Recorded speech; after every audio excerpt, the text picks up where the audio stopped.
الحمدللہ وکفا والصلاة والسلام علی من لا نبی بعد۔ معزز و محترم ناظرین حضرات، آج سے قریباً عرصہ 3-4 سال پہلے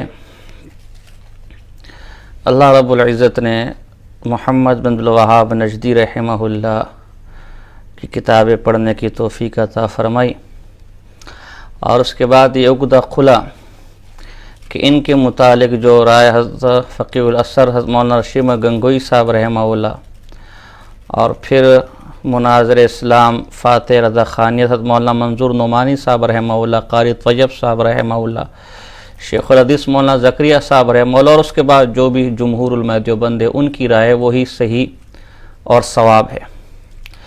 اور ان کے متعلق زینی دہلان جیسے لوگوں نے جو پروپیگنڈے کیے کہ معاذ اللہ نبی اکرم صلی اللہ علیہ وسلم کی قبر مبارک کو صنم اور بت سمجھتے تھے، روضہ رسول کی زیارت کو حرام اور ناجائز کہتے تھے، اور اپنے سوا سب کو کافر کہتے تھے، دلائل خیرات کو جلانے کا حکم دیتے تھے، سب جھوٹ پر مبنی ان تمام باتوں کی تردید خود محمد بن عبدالوہاب نجدی رحمہ اللہ نے اپنی کتابوں میں ببانگ دہل کی۔ تو اہل بدعت سے ہمارا گلہ یہی تھا کہ حسام الحرمین میں جو علماء حرمین نے فتاوے دیے، علماء اہل سنت والجماعت دیوبند پر، وہ غلط فہمی کی بنیاد پر تھے، دھوکہ دہی کی بنیاد پر تھے، غلط معلومات کی بنیاد پر تھے۔ آپ ان کی اصل کتابوں کو دیکھیں تو اسی اصول پر ہم نے یہ طے کیا کہ جو فتاوے ہیں، جیسا ہمارے اکابر نے کہا کہ مولانا محمد بن عبدالوہاب نجدی رحمہ اللہ پر جو فتاوے ہیں وہ غلط فہمی کی بنیاد پر تھے۔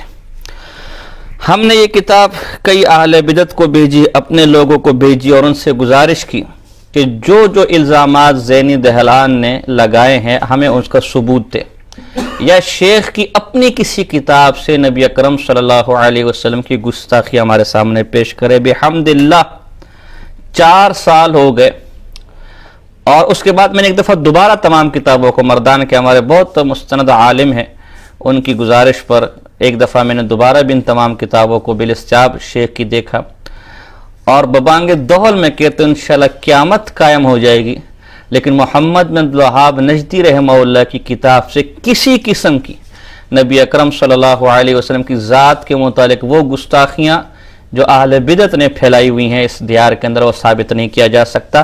اگر کسی میں دم ہے تو میدان آپ کے لیے کھلا ہے۔ پھر ہم نے اپنے دروس کے اندر بھی ان مسائل کو بیان کرنا شروع کیا۔ طلبہ بیچارے چونکہ ظاہر ہے استاد کی بات کو لیتے ہیں، ہمارے طلبہ نے بھی اس کو بیان کرنا شروع کیا۔ آج کل سوشل میڈیا کا دور ہے، اس پر چیزیں آ جاتی ہے۔ تو ہمارے بعض حضرات کو جو اپنی نسبت علماء دیوبند کی طرف کرتے ہیں، اگرچہ کئی معاملات میں وہ علماء دیوبند کو تسلیم کرنے کو تیار نہیں ہیں، ان کو اس سے تشویش ہوئی، اور بالآخر اب سنا ہے کہ صوبہ سرحد کے بعض وہ حضرات جو اپنی نسبت اکابر علماء دیوبند کی طرف کرتے ہیں، اگرچہ انہوں نے دیوبندیت کی 2 قسمیں بنائی ہوئی ہیں، ایک ہندوستانی قسم، ہندوستانی ماڈل، اور ایک حقانی ماڈل، اس پر بھی انشاءاللہ میں آگے بات کروں گا۔ انہوں نے اس حوالے سے کچھ ریکارڈ کیا، اور الحمدللہ وہی کچھ نکلا جو اس سے پہلے اہل بدعت نکالتے رہے، کوئی نئی چیز نہیں نکلی۔ تو اس لیے اب ہم نے مناسب سمجھا کہ اس مسئلے پر اب تفصیلی گفتگو کر لیا جائے۔ دراصل ہمارے حضرات منع کرتے ہیں کہ اپنے حضرات جو علماء دیوبند کی نسبت کرتے ہیں حتی الامکان ان سے پہلو تہی کی جائے، اور اگر جہاں ضرورت ہو وہاں بیان کر دیں، لیکن اگر وہ اس میں مزید ٹانگ اڑانا چاہے تو حتی الامکان آپ پہلو تہی کریں۔ تو ہم اسی چیز کو سامنے رکھتے ہیں۔ بعض اوقات سوشل میڈیا پر جو چیزیں ہمارے متعلق آتی ہے ہمیں معلوم ہوتی ہیں، لیکن ہم اسی چیز کو دیکھ کر اس سے ذرا صرف نظر کرتے ہیں۔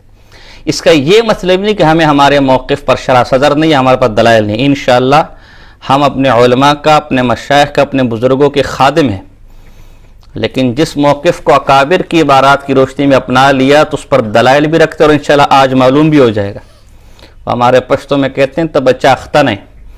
حضرت مولانا فضل الرحمان صاحب دامت برکات عالیہ فرماتے ہیں ایک جگہ کہ تمہارا کبھی کس سے پالا نہیں پڑا۔ تو یہ صرف ابھی ایک موضوع ہے، اس پر انشاءاللہ بھی آپ دیکھ لینا۔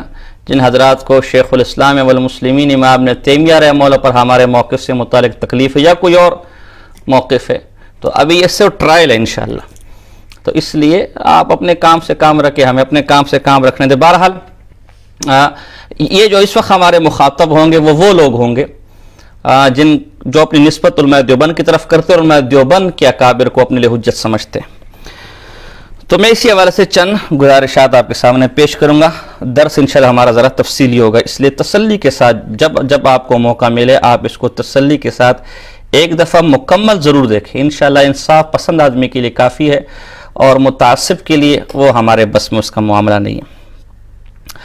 پہلی بات تو یہ مصیبت یہ ہے کہ ہمارے بعض لوگوں کو یہ غلط فہمی ہو گئی ہے کہ شخصیات کے متعلق بھی بعض اکابر علماء دیوبند کی رائے کو ماننا ضروری ہے۔ اگر آپ نے نہ مانا تو آپ معذلہ وہابی یا نجدی ہو جائیں گے، یا دیوبندیت سے خارج ہو جائیں گے، اگرچہ وہ خود کئی معاملات میں علماء دیوبند کے سخت مخالف ہیں، اور جن معاملات میں مخالف ہے اسے وہ ہندوستانی ایڈیشن کہتے ہیں۔ وہ اب میں آ رہا ہوں انشاءاللہ۔ پہلی بات تو یہ ہے کہ شخصیات کی توثیق کی اصولی بات ہے، اور اس اصولی بات سے ان تمام حوالہ جات کا جواب ہو جائے گا جو محمد بن وہاب نجدی رحمہ اللہ پر بطور جرح کے پیش کی جاتی ہے۔ پہلی بات تو یہ ہے کہ شخصیات کی توثیق یا اس پر جرح، تعدیل یا اس پر جرح، یہ تحقیق کا معاملہ ہے، تقلید کا نہیں۔ یہی وجہ ہے کہ جن لوگوں کو اسماء و رجال سے ممارست ہے انہوں نے دیکھا ہوگا کسی ایک راوی پر بعض اوقات کوئی محدث جو ہے وہ دجال، کذاب اور پتہ نہیں کس قسم کی جرح کرتا ہے، لیکن دوسرے کے نزدیک وہ ثقہ ہوتا ہے۔ تو وہاں یہی کیا جاتا ہے کہ دیگر قرائن کو دیکھا جاتا ہے، جمہور کو دیکھا جاتا ہے، دیگر چیزوں کو دیکھا جاتا ہے، کوئی رائے اور فیصلہ قائم کیا جاتا ہے۔ اگر آپ شخصیات کے لیے فتاوے کو پیمانہ بنا لیں کہ نہیں بس فلاں نے چونکہ فتویٰ لگا دیا اس لیے اب آپ ہر حال میں اپنے کافر ماننے، تو پھر بہت بڑی مصیبت ہو جائے گی، جیسا کہ محمد بن وہاب نجدی رحمہ اللہ کے بارے میں ہمارے بعض لوگ یہ غلط فہمی پھیلا رہے ہیں۔ اب اس پر میں چند معارضے آپ کے سامنے پیش کروں گا، چند نظائر آپ کے سامنے پیش کروں گا۔ دیکھیں ابن عربی رحمہ اللہ یہ ہمارے بزرگوں میں سے اللہ کے سچے کامل ولی تھے، حکیم الامت، مجدد دین و ملت، مولانا اشرف علی تھانی صاحب رحمہ اللہ نے ان کے دفاع میں باقاعدہ رسالہ لکھا ہے۔ لیکن ملا علی قاری رحمہ اللہ جو حضرت مولانا خلیل حسن پوری صاحب رحمہ اللہ سے بڑے عالم ہیں، جو مولانا حسین مدنی صاحب رحمہ اللہ سے بڑے عالم ہیں، جو حضرت مفتی فرید صاحب رحمہ اللہ سے بڑے عالم ہیں، جو حقانیہ والوں سے بڑے عالم ہیں، ملا علی قاری رحمہ اللہ نے ان کے کفر پر الرد علی القائلین بوحدۃ الوجود کے نام سے پورا ایک رسالہ لکھا، اور اس میں لکھا کہ فی الدرک الاسفل من النار۔ یہ ابن عربی جہنم کے اس گڑھے میں ہوگا جس گڑھے میں منافقین ہیں، اور اگر ابن عربی کافر اور مشرک نہیں ہے تو دنیا میں کوئی عیسائی اور یہودی کافر مشرک نہیں ہے۔ یہ الگ سے دارالکتب العلمیہ بیروت سے بھی چھپا ہے، جو میں نے زمانہ طالب علمی میں دارالعلوم کراچی کے اندر اس کا مطالعہ کیا تھا، اور کوئٹہ سے جو 3 جلدوں میں رسائل ملا علی قاری چھپے اس میں بھی موجود ہے، آرام سے مل جاتے، اور پشاور سے جو رسائل ملا علی قاری چھپے اس کے اندر بھی رسالہ موجود ہے۔ تو اب اگر آپ نے فتاویٰ کی بنیاد پر کسی کو مسلک میں داخل کرنا ہے، نکالنا ہے، تو ملا علی قاری ابن عربی کو کافر کہتا ہے۔ آپ تو محمد نجدی کو کافر نہیں، صرف ظال مضل یا خارجی کہتے ہیں، وہ تو کافر، اور کافر بھی عیسائیوں جیسا کافر، عیسائیوں سے بھی بڑا کافر۔ یہاں آپ کا یہ پیمانہ کہاں چلا جاتا ہے؟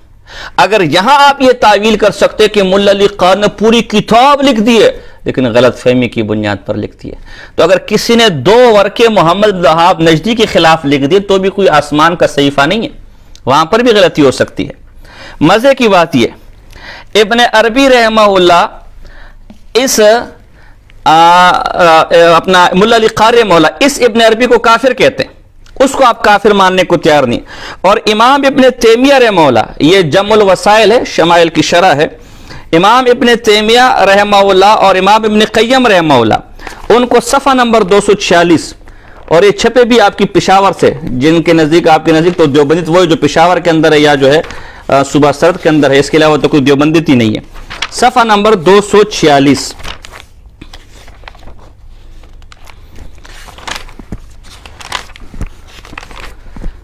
صفحہ نمبر 246 پر ابن حجر حیتمی نے جو امام ابن تیمیہ رحمہ اللہ اور امام ابن قیم رحمہ اللہ پر جرح کیے، تشبیہ وغیرہ اور تقسیم کی، نہ صرف اس کا دفاع کیے بلکہ لکھے کانا من اکابر اہل سنت والجماعت ومن اولیاء ھذہ الامہ، یہ ابن قیم رحمہ اللہ اور ابن تیمیہ رحمہ اللہ نہ صرف اہل سنت والجماعت کے اکابر میں سے تھے بلکہ اس امت کے اولیاء اللہ میں سے تھے.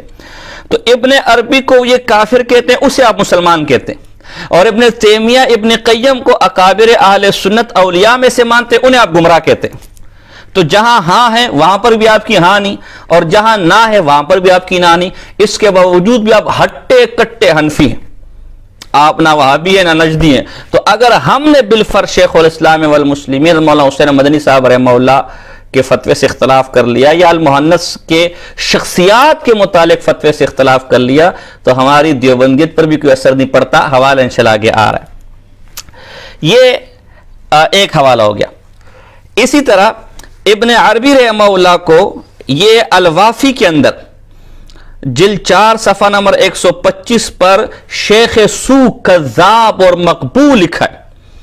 اسی طرح علامہ برہان الدین تنبیہ الغبی الی تکفیر ابن عربی، اس کے اندر کئی علماء کے فتاوے نقل کیے ہیں کہ شخص کافر اور بے ایمان تھا. بلکہ عجیب مزے کی بات بتاؤں، اس کتاب کے صفحہ نمبر 149 اور 50 اس پہ ابن حجر اسقلانی رحمہ اللہ اور ابن الامین نامی ایک آدمی کا مباہلہ نقل کیا کہ ابن الامین نے ابن عربی کے حق ہونے پر مباہلہ کیا ابن حجر اسقلانی کے ساتھ، اور ابن حجر اسقلانی شارح بخاری کا دعویٰ تھے کہ ابن عربی گمراہ ہے. تو جب مباہلہ کیا تو کچھ عرصے بعد ہی ابن الامین جو ابن عربی کو حق پر سمجھتا تھا وہ نابینا ہو گیا اور کچھ عرصے بعد مر گیا.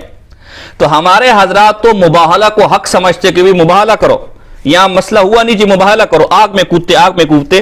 ابن حجر اسقلانی ابن عربی کی گمراہی پر مباہلہ کر چکا ہے اور اللہ نے اس کو کامیاب قرار دیا. اب بتائیے، یہ فیصلہ تو اللہ نے کیا ہوا ابن عربی کے بارے میں، معاذ اللہ استغفر اللہ. ہم تو ایسا نہیں کہتے، آپ کے اصولوں پر کہہ رہے، لیکن آپ پھر بھی اس سے متفق نہیں ہیں. یہ ایک اور کتاب ہے میرے پاس، یہ تفسیر بحر محیط ہے ابو الحیان اندلسی کی.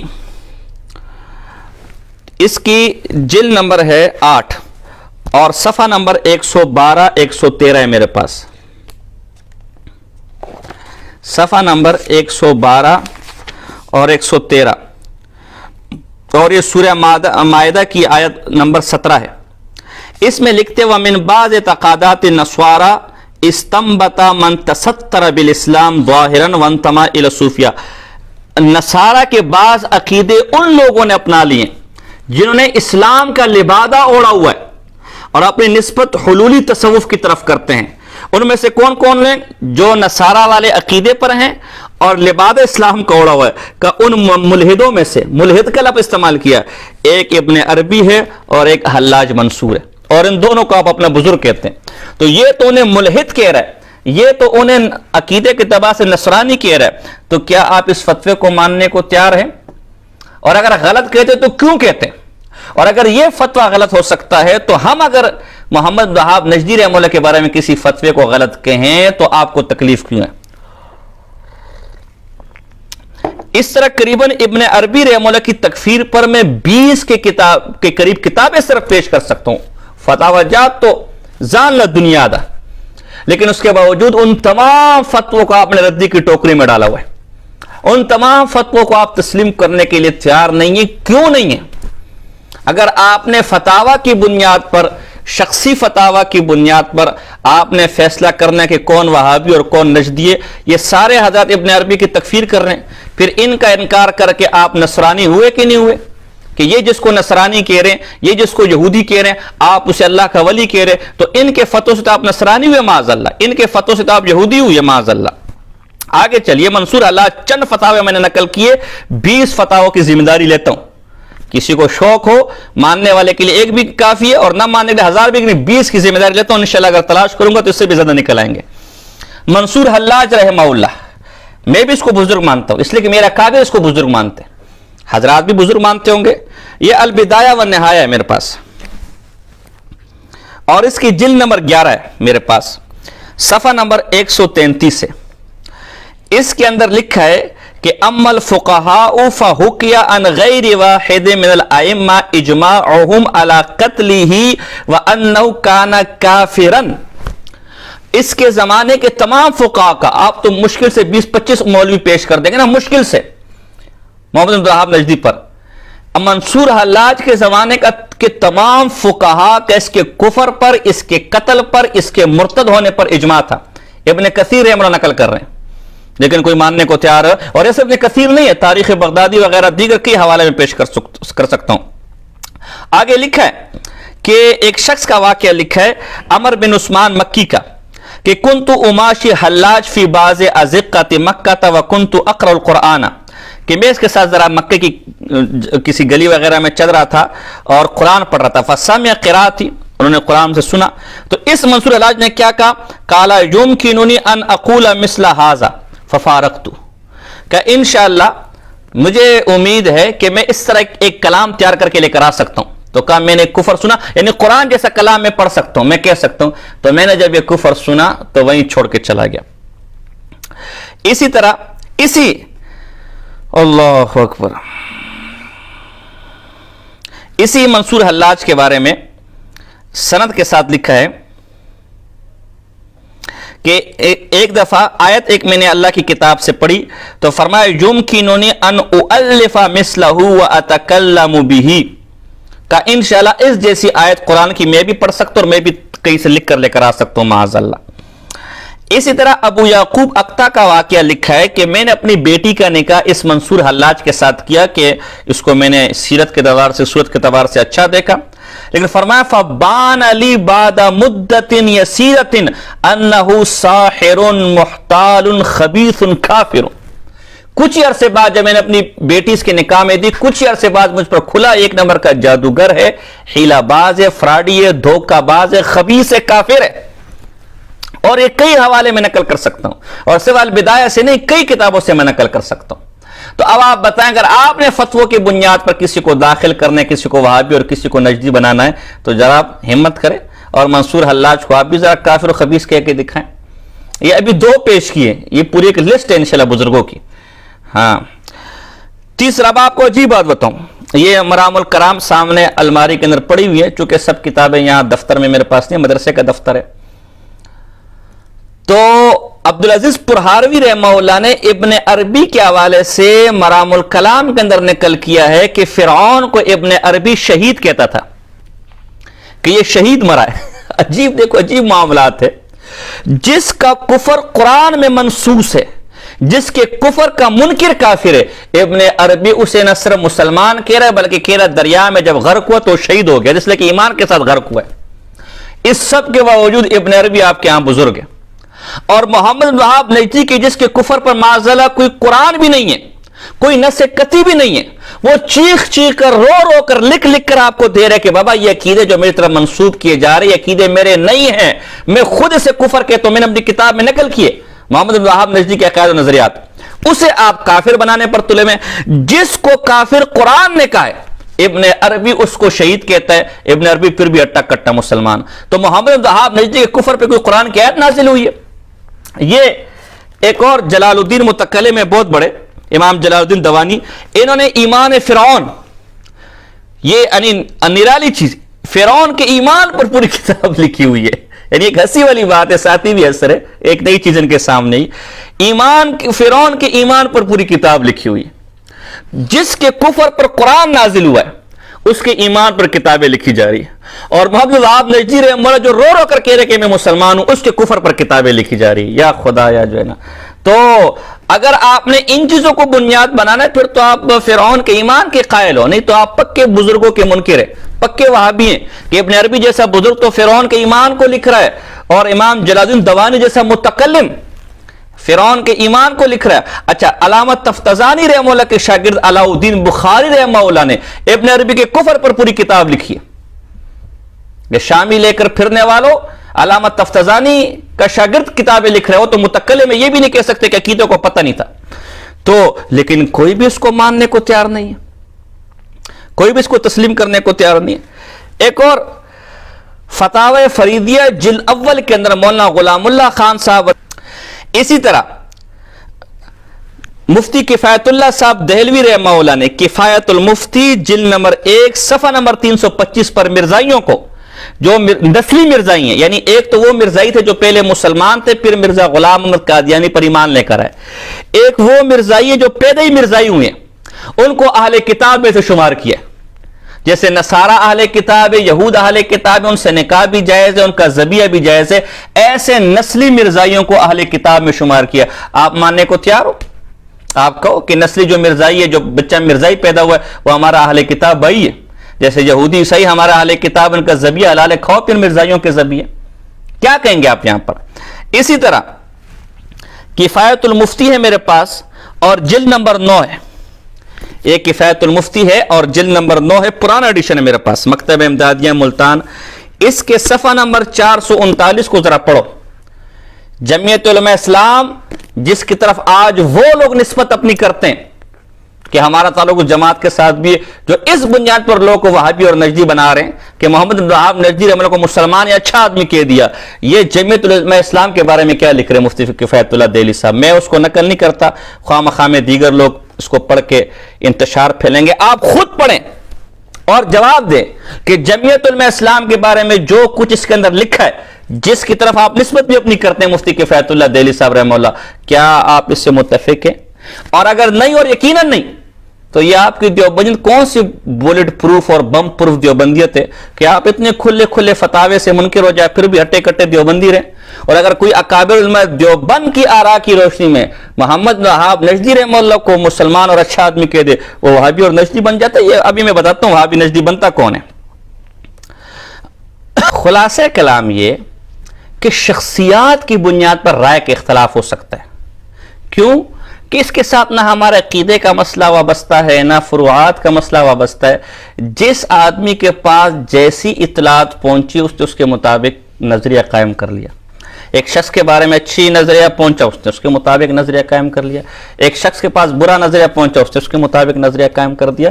یہ بات خود حضرت شہید اسلام علامہ یوسف لدھیانی صاحب رحمہ اللہ، آپ کے مسائل ان کا حل جن نمبر 10 ہے اور صفحہ نمبر اس کا اپنا 33 ہے، 32 اور 33، اس میں خود لکھتے ہیں کہ شیخ الحدیث حضرت مولانا محمد زکریا صاحب مدنی رحمہ اللہ کی ایما پر حکم پر ایک کتاب لکھی گئی ہے جس میں محمد بن وہاب نجدی رحمہ اللہ کو شیخ الاسلام والمسلمین کہا گیا ہے۔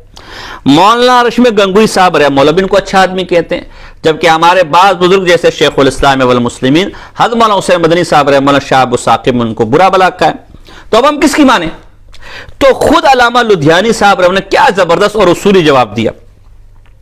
فرماتے کسی شخصیت کے بارے میں رائے قائم کرنے کا مدار اس کے بارے میں معلوم ہونے والے حالات پر ہے، جیسے حالات کسی کے سامنے آئے اس نے ویسی رائے قائم کر لی۔ اس کی نظیر جرح و تعدیل میں حضرات محدثین کے اختلاف ہے، اس اختلاف رائے میں آپ جیسا فہیم آدمی الجھ کرے جائے خود محل تعجب ہے۔ اکابر دیوبند سے شرعی مسائل میں اختلاف کرنے والے کا حکم دوسرا ہے اور واقعات و حالات کی اطلاع کی بنا پر اختلاف رائے کا حکم دوسرا ہے، دونوں کو یکساں سمجھنا صحیح نہیں ہے۔ ایک ہے اعتقاد کا مسئلہ، ایک ہے عقیدے کا مسئلہ۔ شرعی مسائل میں جمہور علماء دیوبند کے خلاف چلنا وہ غلط ہے، وہ پھر آپ کو دیوبندی کہنے کا حق نہیں ہے، آپ نے آپ کو سنی کہنے کا حق نہیں ہے۔ اور ایک ہے شخصیات کے بارے میں رائے قائم کرنا، اس میں اگر آپ جمہور سے بھی ہٹ جائے تو کوئی مسئلہ نہیں ہے، مسئلہ ہمارا حل ہو گیا۔ تو اس لیے اشخاص کے بارے میں آپ حوالے مت پیش کریں۔ یہ ایسا مسئلہ ہے جیسے کہ میں کہوں کہ سماع موتا بھی ثابت ہے، عدم سماع موتا بھی ثابت ہے۔ اب میرا عقیدہ سماع موتا کا ہے عام اموات کے لیے، اب کوئی عدم سماع موتا پر ایک نہیں 1000 حوالے پیش کر دے، میرا کیا بگڑتا ہے جب میں اس مسئلے کو مان رہا ہوں؟ محمد بن وہاب نجدی رحمہ اللہ کے بارے میں بھی ہمارے اکابر کی 2 رائے ہیں۔ ایک رائے وہ ہے جو حضرت مولانا شبہ گنگوئی صاحب رحمہ اللہ کی ہے کہ وہ اچھا آدمی تھا، اس کے اتباع متبعین میں تشدد آ گیا تھا، اور ایک رائے وہ جو شیخ الاسلام والمسلمین حضرت مولانا حسین مدنی صاحب رحمہ اللہ کی تھی، حضرت مولانا خرمت سانپوری صاحب رحمہ اللہ کی ہے۔ دونوں قسم کی رائے۔ اب کوئی ایک رائے کو لیتے ہے، دوسرے کو برا بلا نہیں کہتا تو بھی ٹھیک ہے، دوسرے کو لیتا ہے اور پہلے کو برا بلا نہیں کہتا تو بھی ٹھیک ہے۔ ہم اس باب میں مولانا گنگوئی صاحب رحمہ اللہ کے ساتھ ہیں، اور دوسری رائے والے کے متعلق ہم یہ کہتے کہ انہوں نے غلط فہمی کی بنیاد پر یہ رائے قائم کر لی تھی، بعد میں اس سے رجوع کر لیا تھا۔ اگر رجوع نہ بھی کیا ہو تو شخصیات کے بارے میں ایک اختلاف ہو جانا اور اس اختلاف میں کسی ایک رائے کو لینا یہ کوئی بری بات نہیں ہے۔ جیسے ابھی میں نے اپنے عربی رحمہ اللہ کو پیش کیا، ابھی میں نے منصور حلاج کو پیش کیا، پھر عجیب بات میں حیران ہو گیا کہتے جی دیوبندی ذرا دو قسم کی دیوبندیت ہے. ایک دیوبندیت تو وہ جو ہندوستان کی ہے, جو کراچی والوں کی ہے, اور ایک دیوبند وہ ہے کہ ہم حنفی ہیں, پھر حنفیوں میں دیوبندی ہے, پھر دیوبندیوں میں حقانی ہے. ہم جو حقانیہ والے جو دیوبندی ہیں نا, ہم جو اس مخصوص علاقے والے دیوبندی ہیں, اس مخصوص شہر والے دیوبندی ہے, وہ ذرا ہندوستانی دیوبندیوں سے الگ ہے. ہمارے دیوبند کچھ شرم اور حیا کرنی چاہیے. یہ تم نے کیا دیوبند سے کوئی سیاسی پارٹی بنایا ہوا ہے, کوئی سیاسی جماعت بنائی ہوئی ہے کہ بلوچوں کی جماعت الگ ہے, سندھیوں کی جماعت الگ ہے, پشتونوں کی جماعت الگ ہے. علماء دیوبند کسی نئے فرقے کا نام نہیں ہے. اللہ اکبر. قاری طیب صاحب کی کتاب پڑھو, علماء دیوبند کا دینی رخ و مسلک کی مزاج, تمہیں پتہ چلے کہ علماء دیوبند ہیں کیا. علماء دیوبند وہ ہیں جنہوں نے اس دیار کے اندر حنفی مسلک کی صحیح شکل اور صحیح صورت ہمارے سامنے پیش کی. جمہور اکابر دیوبند نے قرآن و حدیث سے سمجھ کر, فقہ حنفی سے سمجھ کر جو چیز ہمارے سامنے پیش کی اس پر عمل کرنا دیوبندیت ہے. وہ چاہے کراچی کی دیوبندیت ہو, چاہے بلوچستان کی ہو, چاہے ایران کی ہو, چاہے توران کی ہو. اور جو جمہور اکابر میں دیوبند سے ہٹ کر چل رہا ہے مسائل کے اندر, عقیدے کے اندر, فروعات کے اندر, اسے ہم دیوبندی کہنے کو تیار نہیں ہے. اور پھر ان جمہور کو غلط بھی قرار دے, ان کو ہم دیوبندی کہنے کو تیار نہیں. تماشا لگ جائے گا میرے بھائی. کل کو ایران والا اٹھے گا, وہ بولے گا پاکستانی دیوبند الگ ہے, ایران کی دیوبند الگ ہے. کل کو ترکی والا اٹھ جائے گا, شمال کی دیوبند الگ ہے. اور یہ کوئی کہتا ہے امریکہ کا اسلام الگ ہے اور پاکستان کا اسلام الگ ہے, ترکی کا اسلام الگ ہے اور فلاں کا اسلام الگ ہے, ترکی کی انفیت الگ ہے اور سعودیہ کی انفیت الگ ہے. حقیقت یہ ہے کہ تمہارے خود کو دیوبند کہنا بھی درست نہیں ہے. تم نہ ہندوستانی دیوبندی ہو, نہ کراچوی دیوبندی ہو, اور نہ حقانی دیوبندی ہو. تم نے حقانیوں کو بھی نہیں مانا. یہ میرے پاس فتاوی حقانیہ ہے. فتاوی حقانیہ ہے, جلد نمبر 1 ہے اور صفحہ نمبر 403 ہے. جلد 1 ہے, صفحہ نمبر 403 ہے. اس جلد 1 صفحہ نمبر 403 پر مولانا پنچ پیر اور ان کے پیروکاروں کو کافر کہنا صحیح نہیں ہے. جو مولانا طاہر پنچ پیری تھے, ان کے جو پیروکار اشاعت التوحید و سنہ, ان کے بارے میں سوال ہوا. کہا مولانا پنچ پیر اور ان کے متبعین کا عقیدہ صحیح, یعنی اشاعت التوحید و سنہ ان کا عقیدہ درست تھا, اور وہ اہل سنت والجماعت میں داخل ہیں, اگرچہ بعض مسائل میں شدت سے کام لیتے ہیں. اب یہ بھی نہیں کہہ سکتے کہ عقیدے کا پتہ نہیں تھا, خود کہہ رہے کہ بعض مسائل میں شدت سے کام لیتے. کون سے مسائل اس میں شدت سے کام لیتے؟ پتہ چلا کہ مسائل کا پتہ ہے. جو کہ رائے اعتدال سے تجاوز کر چکی ہے. اس سختی اور بیجا فتویٰ بازی کی وجہ سے علماء حقانیین نے ان کی جماعت میں شامل ہونے سے منع فرمایا, لیکن ان کو کافر اور مرتد کہنا صحیح نہیں ہے. علماء کرام وغیرہ وغیرہ. تو یہ اشاعت التوحید و سنہ والوں کو حقانیہ والے اہل سنت والجماعت میں سے شمار کرتے ہیں. آپ ہمت ہے تو ماننے کو تیار ہوں, آپ تو حقانیوں کو بھی ماننے کو تیار نہیں ہے. مزے کی بات یہ. اب آپ دیکھیں, یہ کہتے جی ہم اس دیار میں جو اکوڑے خٹک کے فتوے اس پر عمل کریں گے, جو مفتی فرید صاحب رحمہ اللہ کے فتوے اس پر عمل کریں گے, اس پر بھی عمل کرنے کو تیار نہیں. ان کے اپنا ایک مسئلہ ہے مولوی صاحب لوگوں کا, اس میں یہ کہتے ہیں کہ جو شب جمعہ کا دن, شب جمعہ اور جو جمعہ کا دن ہوتا ہے, اس میں عذاب کے فرشتے قبر والے کے پاس نہیں آتے. لہذا جو جمعے کے دن سے پہلے فوت ہو جائے تو جب تک رشتہ دار اس کے ساتھ موجود ہوتے ہیں, قبر پر سوال و جواب کے لیے فرشتے نہیں آتے. لہذا جو شب جمعہ سے پہلے فوت ہو جائے تو خاندان والے تھوڑی تکلیف اس کے ساتھ کریں, قبر کے پاس بیٹھ جائیں, ذکر و اذکار وغیرہ کریں, اور جب شب جمعہ کا وقت ہو تو اٹھ کر چلا جائیں. چونکہ شب جمعہ آ گیا لہذا سوال و جواب کے لیے فرشتے آئیں گے نہیں اور اس سے عذاب نہیں ہوگا. یوں ٹوپیاں گھما کر آپ لوگوں کو عذاب سے بچائیں. اور یہ مسئلہ کنز کے ایک حاشیہ غرائب سے بیان کیا, اور پھر خود اس کے اندر کہتے ہیں کہ جی مفتی فرید صاحب رحمہ اللہ نے اس مسئلے پر بڑا سخت رد کیا, اور ہمارا خیال ہے کہ ان کی نظر سے غرائب گزری نہیں ہوگی. مسئلہ ذکر کړی دا د کنز زوړ کنز حواشیو په ابواب الجمعه کې هغلته پرته ده. په ابواب الجمعه کې د زوړ کنز حواشیو د غرائب نه نقل کړی ده, اگر چې بعض علما پې رد کړی دي. فتاوی فریدی فی رد کړی دي. خو زما سوچ دا دی چې حضرت مفتی صاحب ډېر لوی عظیم الشان شخصیت و, خو کیدی شي چې دا مسله د هغوی د نظر نه وه تېره شوې د غرائب, ځکه رد شوې دی, هغوی پې رد کړی دی. بیا سوال و جواب کوي. تو اگر کنز کا حاشیہ تک ان کی نظر سے نہیں گزرا اور انہوں نے اس صحیح مسئلے میں بقول آپ کس پر رد کر دیا، تو اگر محمد وہاب نجدی رحمہ اللہ کے عقائد ان کی نظر سے نہیں گزرے اور انہوں نے رد کر دیا، تو آپ کو کیا تکلیف ہے؟ اور یہ صرف غرائب کا مسئلہ نہیں ہے، اپنا صرف مفتی فرید صاحب کا مسئلہ نہیں ہے. یہ میرے پاس فتاوی حقانیہ جس کا بھی میں نے حوالہ دیا آپ کو، فتاوی حقانیہ، اور جلد نمبر یہی جلد نمبر 1 ہے اور صفحہ نمبر 180 ہے.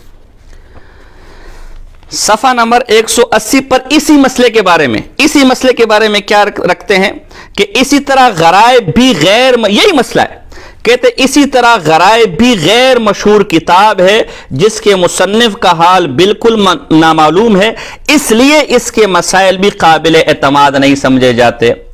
تو اگر غرائب مفتی فرید صاحب رحمہ اللہ کی نظر میں ہوتی بھی تب بھی چونکہ غیر معتبر کتاب اس پر فتویٰ نہیں دیتے. حقانیہ نے بھی غرائب پر فتویٰ نہیں جیسے غیر معتبر کا، مفتی فرید صاحب رحمہ اللہ نے بھی اس مسئلے پر رد کیا، دو علماء نے اس کو آپ حجت مان رہے رد کیا، لیکن آپ پھر بھی ان سے اختلاف کر کے ہٹے کٹے دیوبندی ہو گئے. اور اگر ہم اکابر دیوبند کی آراء کی روشنی میں محمد بن وہاب نجدی رحمہ اللہ کو اچھا آدمی سمجھے، متبع سنت سمجھے، تو ہم وہابی اور نجدی ہو گئے، ہم دیوبندیت سے نکل گئے. تماشا لگایا ہوا ہے. یہ اسی طرح یہ ایک اور فتویٰ ہے، فتاوی رشیدیہ. آپ حضرات یہ بعض الناس اس فتاوی رشیدیہ کے منکر ہے کہ فتاوی رشیدیہ جعلی کتاب ہے، اسے غیر مقلدوں نے شائع کیا، جبکہ میرے پاس جو یہ والی فتاوی رشیدیہ ہے، اس فتاوی رشیدیہ کو جامع حقانیہ اکوڑا خٹک نے اپنے مدرسے سے شائع کیا. اس کتاب کے اوپر یہ کہتے ہیں جی ہمارے لئے حجت اکوڑا خٹک والے، ہم اکوڑا خٹک والے دیوبندی ہے، یہ لوگ تو کراچی والے دیوبندی ہے، ہندوستان والے دیوبندی کی دیوبندی ذرا الگ ہے. تو آپ اکوڑے خٹک والے دیوبندی بھی نہیں ہیں، آپ مفتی فرید صاحب رحمہ اللہ دیوبندی بھی نہیں ہیں. انوار الحق حقانی صاحب دامت برکاتہ جس وقت اکوڑے خٹک کے متمم ہو چکے، ان کی تقریر ہے اس کے اوپر، اور وہاں کے جو دارالفتاء کے جو ذمہ دار لوگ ہیں انہوں نے اس کو شائع کیا، ان کے زیر نگرانی کام ہوا، اور اس کی تخریج اور تحقیق کرنے والے بھی اکوڑے کے فاضل تھے. تو اگر حقانیہ آپ کے لیے حجت ہے تو یہاں کہاں چلا گیا حقانیہ؟ یہ حقانیہ حجت صرف محمد وہاب نجدی کے لیے ہو جاتا ہے، یہ حقانیہ حجت صرف سنتوں کے بعد دعا کے لیے ہو جاتا ہے، میلاد کے لیے ہو جاتا ہے، اسقاط کے لیے ہو جاتا ہے. جہاں آپ کی بات جر دیتی میری بات جر نہیں دیتی، جہاں آپ کا مسئلہ نہیں چلے گا وہاں دیوبندی ہندوستانی ہو جائے گی، اور جہاں آپ کا مسئلہ چلے گا تو وہاں سب کچھ ہو جائے گا. اسی طرح حقانیہ میں انہوں نے شمار کیا مولانا حسن جان شہید رحمہ اللہ کو بھی، حالانکہ مولانا حسن جان شہید رحمہ اللہ ببانگ دوہل محمد وہاب نجدی رحمہ اللہ کی تائید کرتے ہیں کہ محمد وہاب نجدی رحمہ اللہ بہت نیک اور توحید پرست آدمی تھا. تو اگر حقانیہ کے علماء آپ کے لیے حجت ہے تو حقانیہ کے علماء ایک مسئلے کو رد کرتے آپ بولے تھے، حقانیہ کے علماء ایک کتاب کو چھاپتے آپ کہتے غیر مقلدوں کی کتاب ہے، حقانیہ کے علماء محمد وہاب نجدی رحمہ اللہ کو بزرگ کہتے، آپ ماننے کو تیار نہیں ہے. کیا تماشا لگایا ہوا ہے؟ شیخ محمد ابن عبد الوهاب سنگا سڑے چاپے دا کفر فتوی لگولی دینا کل عالم و لوی موحد و لوی اصلاح کرے ٹک تا بعض مسائلوں کے لگا سختی و خواہ سختی کا لدہ حالات مناسب راگلے نو دا لوی عالم دے لوی شخص دے و لوی سڑے تیر شوئے دا چسک پہ دا کفر حکم لگئی دوی دا پخپل پورا عالمان ندے آنا دا آگا دا دلائل نا خبر دے آنا دا آگا دا مسلک دے دا چچا پی نمبر گشتے آگم نم آگم پخپل کارمو کہ اگر تا عالمان عالم نو ایدلتے دے اسوی نم لکلے دے فلان کی پیر سی پیران اکثر پر شرک کے مبتلک اور خرافاتو کے اور جہائلان پیرانی. تو پہلی بات تو یہ ہو گئی کہ شخصیات پر فتوے یہ اچھے بھی لگ سکتے برے بھی لگ سکتے. کسی ایک فتوے کو لے کر دوسرے کا رد کرنا یا اس کو کسی مسلک سے نکالنا، اس عبد الوہاب نجدی سے ابن عبد الوہاب نجدی سے کئی زیادہ فتوے اپنے عربی پہ لگے، منصور حلاج پہ لگے، آپ ہٹے کٹے ان فتووں کو. نمبر دو یہ بھی آپ کا دھوکہ ہے کہ ہندوستان والے دیوبندی کچھ اور ہے، اکوڑے والے دیوبندی کچھ اور ہے، میں اکوڑے والا دیوبندی ہوں. آپ اکوڑے والے دیوبندی بھی نہیں. مفتی فرید صاحب رحمہ اللہ سے بھی آپ نے شدید اختلاف کیا، فتاوی حقانیہ والوں سے بھی آپ نے شدید اختلاف کیا، مولانا حسن جان شہید رحمہ اللہ آپ کے فتوے سے معاذ اللہ وہابی نجدی ہو گئے، کیونکہ آپ نے کہا کہ جو محمد وہاب نجدی کو اچھا سمجھے وہ کبھی دیوبندی نہیں ہو سکتا. تو حسن جان شہید رحمہ اللہ کون ہے؟ ابھی مزید اختلاف آپ کا آ رہے بیغم رہے. تو یہ تو چند اصولی باتیں تھیں. اب میں آتا ہوں کہ محمد وہاب نجدی رحمہ اللہ کے متعلق اپنے موقف کے متعلق پہلی بات یاد رکھیں، ہماری گفتگو صرف محمد وہاب نجدی رحمہ اللہ کے متعلق ہے بس، لہذا ان کے متبعین خارجی تھے، معتزلی تھے، شیعہ تھے، رافضی تھے، دیوبندی تھے، وہابی تھے، ایران تھا، توران تھا، ہماری بلا سے، لہذا ایسے فتوے کہ جس میں ان کے متبعین پر کسی قسم کے فتوے ہوں ہم اس کے ذمہ دار نہیں ہیں۔ نمبر 2، ہم محمد وہاب نجدی رحمہ اللہ کو اپنا، میں نے یہ باقاعدہ تحریر دیے سوشل میڈیا پر بہت عرصہ پہلے، ہم ان کو اپنے اکابر میں سے نہیں مانتے جن کے قول و فعل اعمال حجت ہو، نہ تلمذن ہم ان کے، وہ ہمارے بزرگوں میں سے بڑے کہ ہم نے ان کی شاگردی اختیار کی ہو، نہ مشربن، نہ میں حملی ہوں، نہ میرے وہ پیر ہیں، نہ میرے وہ استاذ ہیں۔ ہم ان کی تائید صرف اس حد تک کر رہے کہ انہوں نے توحید کا بہترین کام کیا، چند مسائل کو چھوڑ کر اکثر مسائل میں وہ اہل سنت والجماعت کے ساتھ تھے، اور جن مسائل میں اختلاف کیا جیسے توسل وغیرہ اس میں بھی وہ اہل سنت سے خارج نہیں ہوتے، لیکن علماء دیوبند کا موقف ان مسائل میں ایسا نہیں ہے، ہم اس باب میں علماء دیوبند کے ساتھ ہیں۔ اور ان پر جو جو الزامات ذہنی دہلان وغیرہ یہ اس طرح کے عرب لوگوں نے لگائیں وہ یا تو جھوٹ ہے، جان بوجھ کر ایسا کیا گیا، یا غلط فہمی کی بنیاد پر ہے، ہم ان کے ساتھ نہیں ہیں۔ لہذا جن فتاوا میں ان کو اپنا بزرگ ماننے سے انکار کیا گیا تو وہ بھی ہمارے خلاف نہیں ہے، ہم بھی ان کو اپنے اکابر میں سے نہیں مانتے جن کی بات ہمارے حجت ہو، جن میں ان سے نسبت سے انکار کیا گیا وہ بھی ہمارے خلاف نہیں ہے۔ ہمارے خلاف ہاں ایسے فتاوا ہو سکتے کہ جس میں محمد وہاب نجدی کو گمراہ، خارجی یا کافر کہا گیا ہو، یہ ہمارے خلاف ہو سکتے، صرف خاص محمد وہاب نجدی رحمہ اللہ کو۔ اس کی ہم توجیہ پیش کرتے کہ ان حضرات نے ناواقفی، عدم علم کی بنیاد پر ایسا کیا، جیسا کہ مفتی فرید صاحب رحمہ اللہ نے غرائب کا حوالہ پیش نظر نہ ہو کر مسئلے پر رد کیا، اور جیسا کہ فتاوی حقانیہ والے نے جماعت اشاعت توحید و سنہ کو اہل سنت والجماعت میں سے شمار کیا، اور جیسا کہ ملا علی قاری اور ان کے بعد اور ان سے پہلے لوگوں نے عقائد سامنے نہ ہونے کی وجہ سے ابن عربی رحمہ اللہ کی تکفیر کی، جیسا کہ منصور حلاج رحمہ اللہ کی تکفیر کی گئی ہے۔ محمد وہاب نجدی رحمہ اللہ کو ہم اچھا کیوں کہہ رہے ہیں؟ ایک تو میں نے ان کی کتابیں پڑھی ہیں، اور مجھے میرا اکابر نے تعلیم، ہم میں اور پھر بدعتیوں میں کیا فرق رہ جائے گا؟ بدعتی بھی لے کر گھوم رہے نہیں، چونکہ حسام الحرمین میں مکہ اور مدینہ کے علماء نے آپ پر فتویٰ دے دیا لہذا مانو، وہاں ہم چیختے میرے بھائی ہماری کتابیں پڑھو، نہیں جی ہم کیوں کتابیں پڑھیں؟ کیا مکہ کے علماء نے جھوٹ بولے؟ کیا مدینہ کے علماء نے جھوٹ بولے؟ یہی کام آپ کر رہے ہیں۔ محمد وہاب نجدی نے بات کتاب میں نہیں لکھی، نہیں فلاں مولوی نے لکھی، فلاں مولوی، تو اگر آپ نے یہ اصول اپنا لیا تو پھر بریلیوں کو کیا جواب دیں گے؟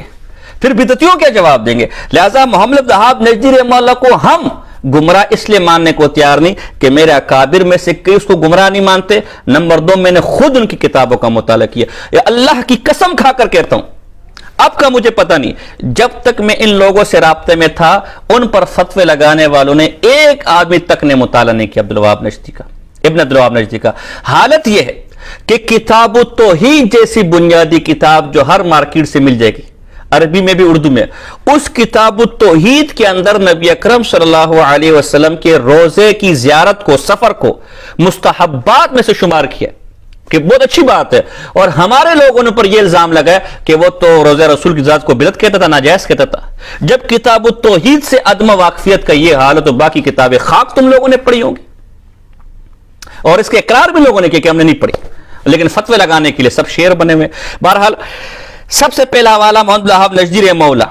اگر محمد وہاب نجدی اول تو شخصیات کی تائید اور توثیق اس سے کوئی دیوبند سے خارج نہیں ہوتا، میں نے یہ آپ کے مسئلہ کا ہلکا حوالہ پیش کیا۔ اس طرح فتاوی محمودیہ جلد 4 ہے، اس میں خود فتاوی رشیدیہ کا یہ حوالہ پیش ہوا کہ انہوں نے محمد وہاب نجدی کو اچھا آدمی کہا ہے، لیکن مفتی محمود حسن گنگوئی رحمہ اللہ اس سے اختلاف کیا۔ تو اگر اختلاف کی بنیاد پر کوئی دیوبند سے خارج ہو تو مولا گنگوئی سے اختلاف کیا کہ نہیں کہ ان کو خارج ہونا چاہیے، تو یہ اختلاف خود ہمارے اکابر کے درمیان موجود ہے۔ بہرحال سب سے پہلا حوالہ میں اپنا فتاوی رشیدیہ کا پیش کروں گا۔ فتاوی رشیدیہ کو ہمارے حضرات ماننے کو تیار نہیں، اللہ ایک محمد وہاب نجدی رحمہ اللہ کو کافر بنانے کے لیے اپنی کتابوں کا انکار کر دیا، اور کم سے کم اس کی کتابوں کا حوالہ نکال کے لو کہ وہ کافر ہے، جب وہاں سے نہیں ملا تو جس میں تعریف کی اسی کو مٹا دو۔ شکر ہے کہ قرآن کی حفاظت کا ذمہ اللہ نے لیا، ورنہ ان جیسے لوگ کا بس چلو شاید قرآن کی آیتیں بھی مٹا لے تو جو اپنی مزاج کے خلاف ہے، جیسے ہندوستان میں ایک رضوی اٹھا اور جی قرآن سے معاذ اللہ فلاں آیت نکال دو، تو اس لیے پہلے میں فتاوی رشیدیہ کی توثیق بیان کرنا چاہتا ہوں کہ فتاوی رشیدیہ ہماری مستند کتاب ہے بھی کہ نہیں، اس کے بعد میں فتویٰ پیش کروں گا۔ میں نے کہا نا ابھی میں ٹرائل دکھا رہا ہوں، ٹرائل، تو بس ان مسئلوں کو ختم کیا جائے، خواہ مخواہ میں آپ اپنے کام سے کام رکھیں، ہمیں اپنے کام سے کام رکھنے دیں۔ ہمارا میدان اہل بدعت کا رد ہے، ہمیں وہی لینے دیں، ہمیں اپنی طرف متوجہ نہ کریں۔ اسی میں بھلائی ہے آپ کی اور اسی میں ہماری بھی بھلائی ہوگی انشاءاللہ۔ لیکن تنگ آمد بجنگ آمد، ہماری اس وقت کیفیت وہ ہے۔ 5-6 ماہ پہلے ایک بدعتی نے انہی جیسے لوگوں کے بیان کو سن کر علماء دیوبند کے خلاف بیان کیا، میں نے بھیجا کہ یہ آپ کے بیان کو سن کر انہوں نے بیان کیا، آج تک اس کے جواب کی جرت نہیں ہوئی ان لوگوں کو۔ لیکن جب دیکھو علماء دیوبند کے جو ایک اتفاقی مسائل ہے اس میں انگل دینے کو تیار ہوں گے۔ اور عجیب بات ہے، کچھ عرصہ پہلے عجیب و غریب ان کا مزاج ہے، کچھ عرصہ پہلے کشف و کرامات پیر کے اختیار میں، ولی کے اختیار میں ہوتے کہ نہیں ہوتے، جب وہاں علماء دیوبند کو ہم پیش کرتے کہتے یہ اردو فتاوے والے، یہ گوگل سرچ والے، متقدمین کو پیش کرو۔ اور اب جب نجدی کو کافر بنانے کی بات آئی تو رفع الغاشیہ والا بھی اکابر میں ہو گیا، اور نجم الفتاوی والا بھی اکابر میں ہو گیا، اور باقیات فتاوی رشیدیہ والے بھی اکابر میں ہو گیا، اور مولوی زرمان جیسے لوگ بھی اکابر میں سو گئے۔ بھی بتاتا ہوں یہ کتنے بڑے اکابر تھے۔ بہرحال تو فتاوی رشیدیہ کی توثیق پر میں 50 نہیں 100 کتابیں پیش کر سکتا ہوں، لیکن وقت میرے پاس نہیں ہے، لہذا فتاوی رشیدیہ کی توثیق پر میں ان کتابوں سے حوالے پیش کروں گا جن کو ان لوگوں نے اپنے بیان اور اپنے درس میں پیش کیا، کہ کتاب تمہاری من پسند اور حوالہ میرا۔ اور پھر جو فتاوی رشیدیہ کے غیر مستند ہونے پر ان گفتگو کی ان حضرات نے، میں وہ بھی پیش کروں گا۔ سب سے پہلے کتاب النوازل ہے، یہ وہ کتاب النوازل ہے کہ جس سے آپ محمد وہاب نجدی کو کافر بنانے کے لیے حوالہ پیش کریں، اس کا جواب انشاءاللہ میں دوں گا۔ اس کتاب النوازل کی جلد نمبر 1 ہے اور صفحہ نمبر 225 ہے۔ اس میں اردو کے فتاوے پیش کیے، سب سے پہلا فتاوی رشیدیہ کا پیش کیا کہ ایک مستند فتاوی ہے، یہ ایک حوالہ ہو گیا۔ اللہ اکبر۔ دوسرا حوالہ الکوکب الدری، جس کو آپ نے پیش کیا حدیث نجد کے حوالے سے لوگوں نے پیش کیا، انشاءاللہ آگے میں اس کی وضاحت بھی کروں گا۔ اس الکوکب الدری جو میرے پاس ایڈیشن، اس کی جلد نمبر 8 صفحہ نمبر 277 پر، یعنی اس ایڈیشن پر شیخ زکریا صاحب رحمہ اللہ کی تعلیقات ہیں۔ تو اپنی تعلیقات میں وَلِذَا وَثَّقَهُ الشیخ فی فَتَاوَاهُ نُورِدُ کَلَامَهُ بِلَفْظِ، اور آگے فتاوی رشیدیہ کا فتویٰ پیش کیا جو ابن عبدالوہاب نجدی کی تائید میں۔ تو یہ دوسرا حوالہ ہوگا کہ شیخ زکریا اس فتاوی رشیدیہ کو جو الکوکب الدری کے اوپر تعلیقات ہے اس کو مستند مانتے۔ تیسرا حوالہ فتاوی مفتی محمود، یہ اس کی جلد نمبر 1 ہے اور صفحہ نمبر 337 ہے۔ یہ وہ فتاوی مفتی محمود ہے جس سے آپ نے عبدالوہاب نجدی کو کافر بنانے کے لیے جو ہے وہ حوالہ پیش کیا، لیکن اسی فتاوی مفتی محمود کے اندر فتاوی رشیدیہ کو مولانا گنگوئی صاحب رحمہ اللہ کی مستند کتاب شمار کی جا رہی ہے، وہ ماننے کو تیار نہیں۔ افتؤمنون ببعض الکتاب وتکفرون ببعض۔ فرماتے ہیں اس قسم کے ایک سوال کے جواب میں مولانا رشید گنگوئی رحمت اللہ تعالی علیہ فتاوی رشیدیہ میں لکھتے ہیں، یہ کتاب آپ کی مستند ہے، آپ نے پیش کی۔ چوتھا حوالہ، یہ لوگ کہتے ہیں ہم تو حقانی دیوبندی ہے، یہ حقانیہ والے نے فتاوی رشیدیہ چھاپی ہے کہ بابا یہ فتاوی رشیدیہ مولانا گنگوئی ہی کی کتاب ہے، اس پر ان کے معتمم صاحب کی تقریر ہے، وہاں کے مفتیوں کی تقریر ہے، اس کو شائع کرنے والا کوڑا کٹک ہے کہ ہماری مستند کتاب ہے۔ اگلا اب دھوکہ کیا دیا، اللہ اکبر، اللہ میں حیران ہوں۔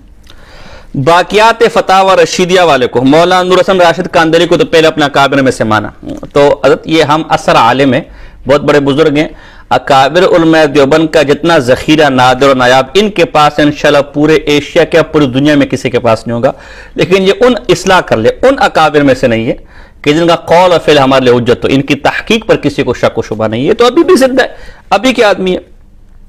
باقیات فتاوی رشیدیہ سے حوالہ پیش کیا کہ جی اس کو شاید فتاوی رشیدیہ کو جمع کرنے والا مولانا عزیز الدین مراد آبادی صاحب رحمہ اللہ وہ اہل حدیث تھے، لہذا یہ ہمارے لیے حجت نہیں ہے۔ اللہ اکبر کبیرہ، ہے کاش کہ آپ باقیات فتاوی رشیدیہ کی پوری عبارت نقل کرتے اور پورے مسائل نقل کرتے۔ اسی باقیات فتاوی رشیدیہ کے اندر مولانا عزیز الدین مراد آبادی صاحب رحمہ اللہ کے بارے میں لکھا ہے کہ انہوں نے 25 سال مولانا گنگوئی رحمہ اللہ کی شاگردی اختیار کی. وہ 25 سال تک ان کے شاگرد تھے اور اس وقت تک وہ غیر مقلد بھی نہیں ہوئے تھے. غیر مقلد تو بعد میں ہوئے. اور اس فتاوی رشیدیہ میں جتنے فتاوے انہوں نے نقل کیے وہ سارے مولانا گنگوئی رحمہ اللہ کے تھے. اور 10 سال تک وہ اشتہار دیتے رہے, 10 سال تک, کہ بھائی اس فتاوے پر کسی کو اعتراض ہو تو مجھے کہو. اسی باقیات فتاوی رشید میں ساری باتیں لکھی مقدمے میں, اگر ہمت ہے تو نقل کرو یا انکار کرو. اور یہ اعلان کرتے رہے. فرمایا ان کے شاگرد بھی حضرت گنگوئی رحمہ کے زندہ تھے, ان کے متوسلین بھی زندہ تھے, لیکن کسی کو اس فتاوی رشیدیہ کے انکار کی گنجائش نہیں ہوئی. پھر فتاوی رشیدیہ کے مختلف ایڈیشن پیش کیے. ایک ایڈیشن اس کا ذکر کیا جو مفتی کفایت اللہ دہلوی رحمہ اللہ نے شائع کیا. پھر 2 ایڈیشن وہ بتائے جو دم دیوبند سے شائع ہوئے. اس وقت بھی جو لاہور سے 2 جلدوں میں ایڈیشن شائع ہوئے وہ دم دیوبند کے استاد کی کاوشوں سے شائع ہوا ہے. تو پوری اور جتنے اشکالات آپ نے پیش کیے اس کا باقاعدہ جواب دیے اس کے اندر, اور ثابت کیا کہ فتاوی رشیدیہ مستند کتاب ہے. آپ اہل حدیث لفظ تو پڑھتے ہو کہ وہابی تھا, لیکن آگے جو اس کی وضاحت کی ہے اور آگے آپ کے سارے اعتراضات کے, حتیٰ کہ امداد المفتین کا جو آپ نے حوالہ دیا اس کا جواب بھی دیا. اللہ اکبر. یہ جو بیچارے غیر مقلد وہابی ہیں, اسی قسم کے مولویوں کو اور پیر طریقت اور راہبر ارشد کی اسی قسم کی حرکتوں کو دیکھتے ہیں اور پھر کہتے ہیں دیکھو صوفیہ اور مولوی اور پیر ایسے ہوتے ہیں. ہم کیا گلہ کریں اوروں سے میرے بھائی کہ وہ دھوکہ فراڈ کرتے ہیں, جب اس عمر میں ہمارا حال یہ ہو تو ہم نوجوانوں سے بندہ کیا گلہ کرے. آپ نے کہا کہ جی فتاوی رشیدیہ میں غیر مقلد کا فتوی 3 طلاق کا. اللہ اکبر. اسی باقیات فتاوی رشیدیہ میں لکھا ہوا ہے کہ ان کی عادت یہ تھی کہ اس ماحول کے اعتبار سے جو فتاوے ہوتے تھے ان کو بھی شامل کر لیتے تھے. یہ وجہ ہے کہ امکان قدر پر حاجی امداد اللہ ماجر مکی رحمہ اللہ کا فتویٰ بھی شامل کیا ہے, لیکن ان کی دیانت کا حال یہ تھا کہ جو فتویٰ مولانا گنگوئی رحمہ اللہ کا نہیں ہوتا تھا اس کا نام لکھ لیتے تھے. تو وہ فتاوی اگرچہ شامل کیا ہے لیکن اس فتاوے کو اس لیے شامل کیے کہ اس میں 3 طلاق سے 3 طلاق ہی ہو جاتی ہے. اس کو احوط کا ہے, اس کو احتیاط پر مبنی کا ہے, جبکہ ہمارے غیر مقلد اس کو نہیں مانتے. تو چونکہ وہ فتویٰ مولانا گنگوئی کی رائے کے مطابق تھا تب اس کو نقل کیے, اور اس ماحول کے مطابق تھا کہ 3 طلاق دے کر رکھ لو, تو وہ فتویٰ چونکہ اس کے خلاف تھا اس لیے اس کو نقل کیا. اور آگے مولانا گنگوئی کا بھی مستقل فتویٰ ہے اسی سے آگے اگلے والے صفحے پر جو آپ نے پڑھا نہیں کہ 3 طلاق ہوتی ہے. باقی مفتی شفیع صاحب رحمہ اللہ جو یہ کہا ہے کہ جب مولانا گنگوئی رحمہ اللہ کے شاگردوں کے بعض فتوے اس فتوے سے جدا ہے, اس پہ کون سی بڑی بات ہوگی, ہو جاتا ہے, ہر انسان سے ہو جاتا ہے. کیا امام ابو یوسف رحمہ اللہ امام محمد میں اپنے استاد سے کوئی اختلاف نہیں ہے؟ کیا ہمارے لوگوں کا مفتی فرید صاحب رحمہ اللہ سے کوئی اختلاف نہیں ہے؟ کیا اکوڑے کے فتووں سے کوئی اختلاف نہیں ہے؟ تو اب ہم ڈنڈا لے کر آپ کے پیچھے لگ جائے کہ آپ جعلی دیوبندی اور فلاں اصلی دیوبندی ہے, یا فلاں اصلی دیوبندی ہے فلاں جعلی دیوبندی ہے. تو اس لیے یہ ڈھکوسلیں, ہمت ہے اور جرت ہے تو کوئی مستند حوالہ پیش کرو کہ فتاوی رشیدیہ مولانا گنگوئی رحمہ کی کتاب نہیں ہے. تو بہرحال یہ فتاوی رشیدیہ مستند کتاب ہے, اور چونکہ لوگوں کا دعویٰ ہے کہ ہم اکوڑے والے دیوبندی ہیں, تو یہ اکوڑے والا فتاوی رشیدیہ میں نقل کر رہا ہوں. اس کے اندر جو ہے محمد بن وہاب نجدی رحمہ اللہ کے بارے میں صفحہ نمبر 327. مزے کی بات ہے کہ یہ فتویٰ جو محمد بن وہاب نجدی کے بارے میں ہے یہ فتاوی رشیدیہ کی جلد اول میں, اور جلد اول کے بارے میں باقیات فتاوی رشیدیہ میں لکھا ہوا ہے کہ یہ جلد اول مولانا گنگوئی کی زندگی میں چھپ گیا تھا. اگر اس کے باوجود بھی کوئی اس کا انکار کرے اللہ اسے ہدایت دے سکتا ہے. تو یہ وہ فتاوی ہے جو مولانا گنگوئی صاحب کی زندگی میں چھپا. کیا فرماتے ہیں؟ محمد بن وہاب کے مقتدیوں کو وہابی کہتے, ان کے عقائد عمدہ تھے اور مذہب ان کا حملی تھا, البتہ ان کے مزاج میں شدت تھی, مگر وہ اور ان کے مقتدی اچھے ہیں, مگر ہاں جو حد سے بڑھ گئے ان میں فساد آ گیا, اور عقائد سب کے متحد ہے, اعمال میں فرق حنفی شافعی مالکی حنبلی کا ہے. تو محمد وہاب نجدی رحمہ اللہ کے عقیدے اچھے تھے. تو اگر اس کی تعریف کرنے پر کوئی دیوبند سے خارج ہوتا ہے تو ہمت کرو اور مولانا گنگوئی رحمہ پر وہابی نجدی کا فتویٰ لگاؤ. اور جن اکوڑے والے نے اس کو شائع کیا, حاشیے میں اس سے اختلاف کیا علامہ شامی کے حوالے سے, یہ دیکھو دیانت ہے, لیکن اس فتوے کا انکار نہیں کیا, اور اس فتوے کی بنیاد پر ان کو وہابی نجدی نہیں کہا آپ کی طرح. تو اگر ہمت ہے تو مولانا گنگوئی رحمہ اللہ کو بھی وہابی نجدی کہو. اس فتاوے کو مستند ماننے والوں, اس پر تقریزیں لکھنے والوں, اس کو شائع کرنے والوں کو وہابی نجدی کہو. دیکھتا ہوں میں کتنے بڑے تم جرت اور غیرت آپ لوگ کے اندر ہے. اگلا حوالہ، ایک حوالہ ہو گیا، اگلا حوالہ یہ حضرت مولانا منظور نعمانی صاحب رحمہ اللہ کی کتاب ہے. یہ وہ کتاب ہے کہ یہ فتاوی رحیمیہ ہے جس پر ہمارے کئی اکابر کی تقریرات ہے. اس فتاوی رحیمیہ کی جلد اول صفحہ نمبر 180 میں اس کتاب کو مستند مان کر اس کے حوالے نقل کیے محمد وہاب نجدی رحمہ اللہ کی تائید میں. یہ وہ کتاب ہے کہ شیخ الاسلام والمسلمین شیخ مفتی محمد تقی عثمانی صاحب دامت برکات مرالی نے نقوش رفتگاہ کے اندر اس کتاب کی تعریف کی ہے اور اس کتاب کو اچھا کہا ہے. اور یہ وہ کتاب ہے کہ جس کو پر قاری طیب صاحب، اللہ، کہ قاری طیب صاحب بھی علماء دیوبند کو نہیں سمجھتا تھا، وہ بھی دیوبندی کے مزاج نہیں سمجھتا تھا، وہ بھی وہابی نجدی تھا. قاری طیب صاحب اس کتاب کے صفحہ نمبر 138 پر اس کتاب کے بارے میں لکھتے ہیں. اور یہ مولانا منظور نعمانی صاحب دارالعلوم دیوبند کی شورا کے رکن تھے، کوئی عام لوگ کی طرح کدو ٹنڈے بیچنے والے نہیں تھے. فرماتے ہیں جو مقالہ شیخ محمد الوہاب نجدی اور علماء دیوبند کے مسلک کی وضاحت کے بارے میں تحریر فرمایا ہے، یہ احکر اس کی قسطوں سے الفرقان اور ادائی کے ذریعے برابر مستفید ہوتا رہا اور علمی اور مسلکی طور پر اس سے حظ وافر حاصل کرتا رہا. مولانا ممدوح نے اس مقالے کے ذریعے جو کارنامہ انجام دیے، واقعہ یہ ہے کہ وہ انہی کا حق تھا.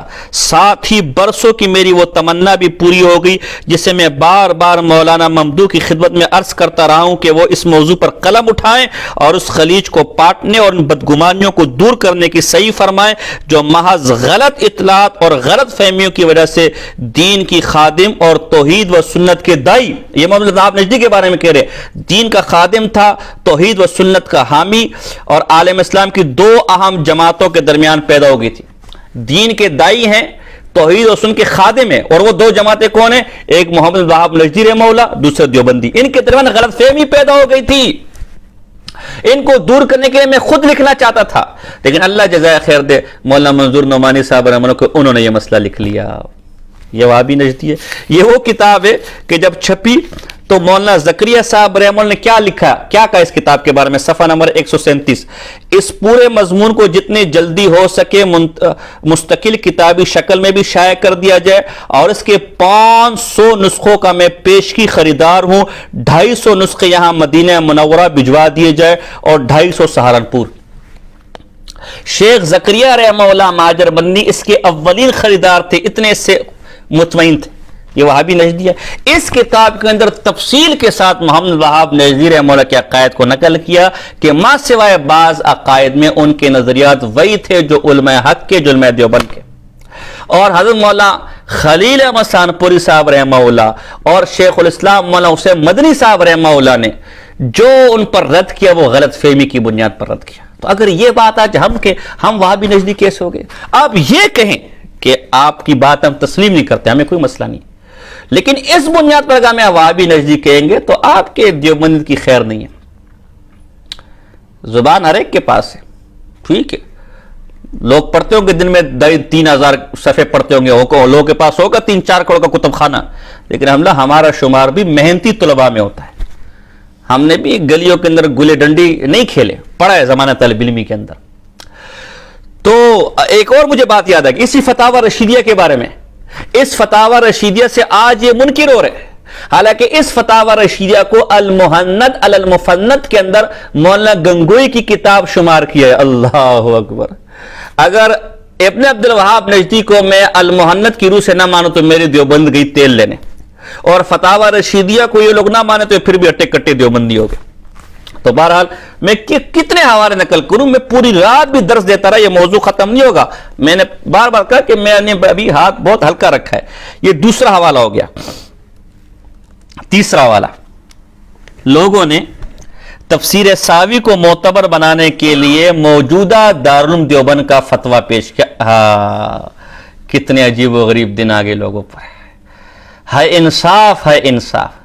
جب کشف و کرامات پر دارالعلوم دیوبند کا فتویٰ پیش کیا جاتا تھا تو کہتے تھے گوگل والے مفتی ہیں، اردو فتاوے کے مفتی ہیں. آج اپنا الو سیدھا کرنے کے لیے اسی گوگل کے پاس جانا پڑا، اسی اردو والے فتاوہ کے پاس جانا پڑا. جو چاہے آپ کا حسن کرشمہ ساز کرے. بھائی شیر جنگل کا بادشاہ ہے، انڈے دے یا بچے دے، اس کی مرضی، کوئی پوچھ سکتے اس سے؟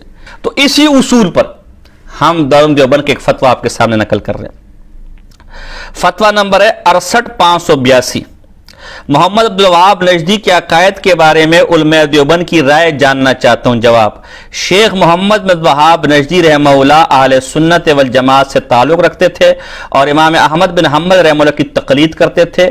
دین اسلام کے بہت بڑے داعی اور مبلغ تھے. انہوں نے بدعات اور غلط رسوم کو دور کرنے میں نہایت نمایاں خدمات انجام دی ہیں. بعض عقائد و نظریات میں وہ ہمارے اکابر سے اختلاف رکھتے تھے، ہم بھی اختلاف رکھتے ہیں. ہمارے بعض اکابر نے شیخ موصوف کے بارے میں جیسے مدنی رحمہ اللہ اور المحنت والے جو سخت رائے ظاہر فرمائی، وہ ان غلط اطلاعات اور پروپیگنڈے کی وجہ سے ظاہر فرمائی، جیسا کہ ابن عربی کے بارے میں، جیسا کہ منصور حلاج کے بارے میں، جیسا کہ غرائب کے بارے میں، جیسا کہ شیخ توحید و سنہ کے بارے میں، جو ان تک پہنچی. صحیح اطلاع ملنے پر انہوں نے اپنی سابقہ رائے سے رجوع کر لیا.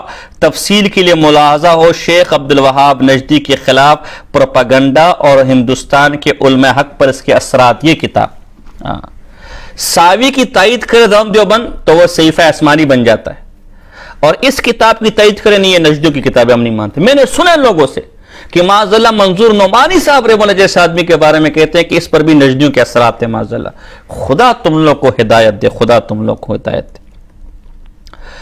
اگلا والا یہ ارواح ثلاثہ ہے. مفتی شفیع صاحب، مصیبت ہے نا کہ اب مشہور کتاب، جو لوگ فتاوی رشیدیہ کا انکار کرتے ہوئے نہ شرمائیں تو اب بندہ کدھر جائے. اب مشہور کتابوں کے اوپر بھی حوالے دینے پڑتے ہیں کہ یہ کتاب معتبر ہے کہ نہیں. اس کے اوپر مفتی شفیع صاحب رحمہ اللہ کا مقدمہ ہے. حضرت شیخ تھانوی رحمہ اللہ کی ایما پر یہ لکھی گئی ہے.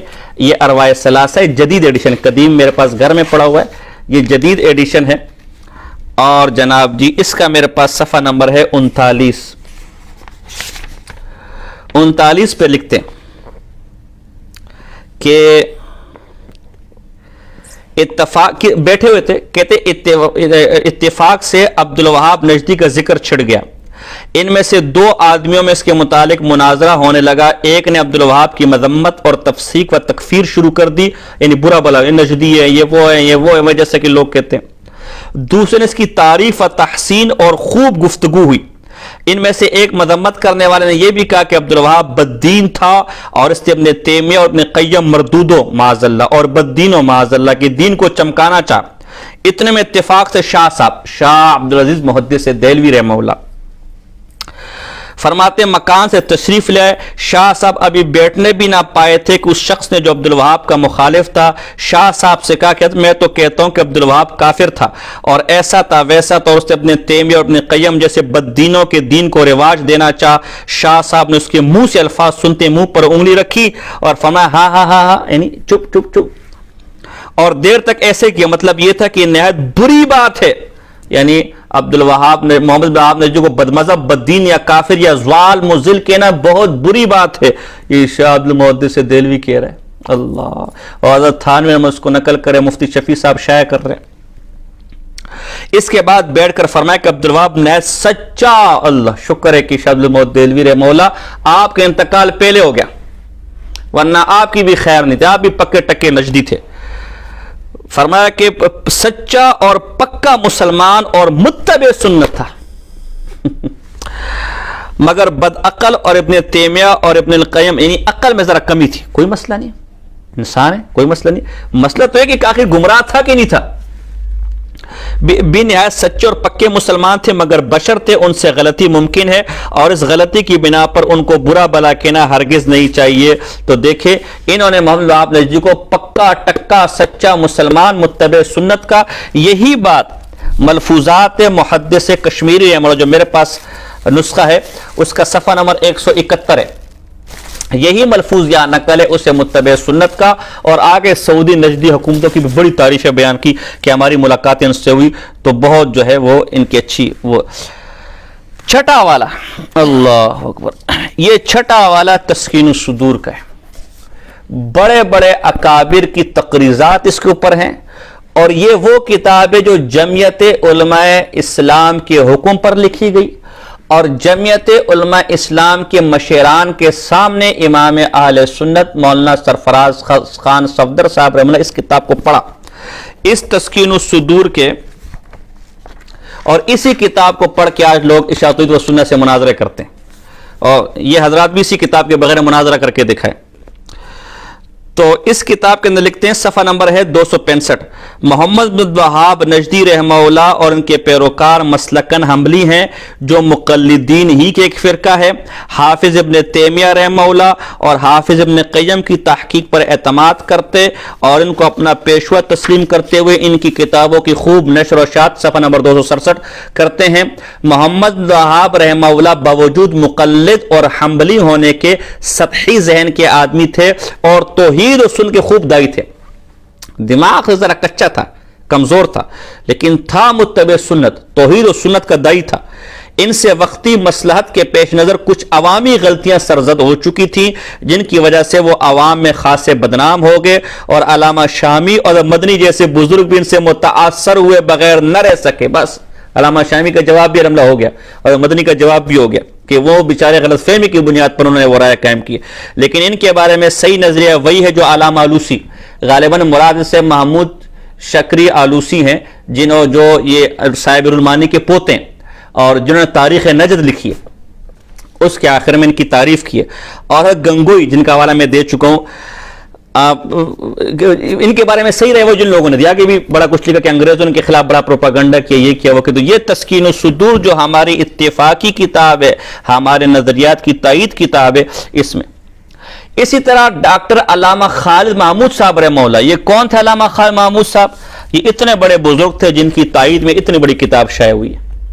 اس وقت کے قریباً تمام موجودہ اکابر ان کو اپنے بزرگوں میں سے مانتے ہیں۔ یہ نجم الفتاوی والے سے بڑے بزرگ ہیں اور باقیات فتاوی رشیدیہ والے سے بڑے بزرگ ہیں، اور رفع الغاشیہ والے تو ان کے پاؤں کی جوتیاں سیدھی کر لے تو بھی اس کے لیے اعزاز ہے۔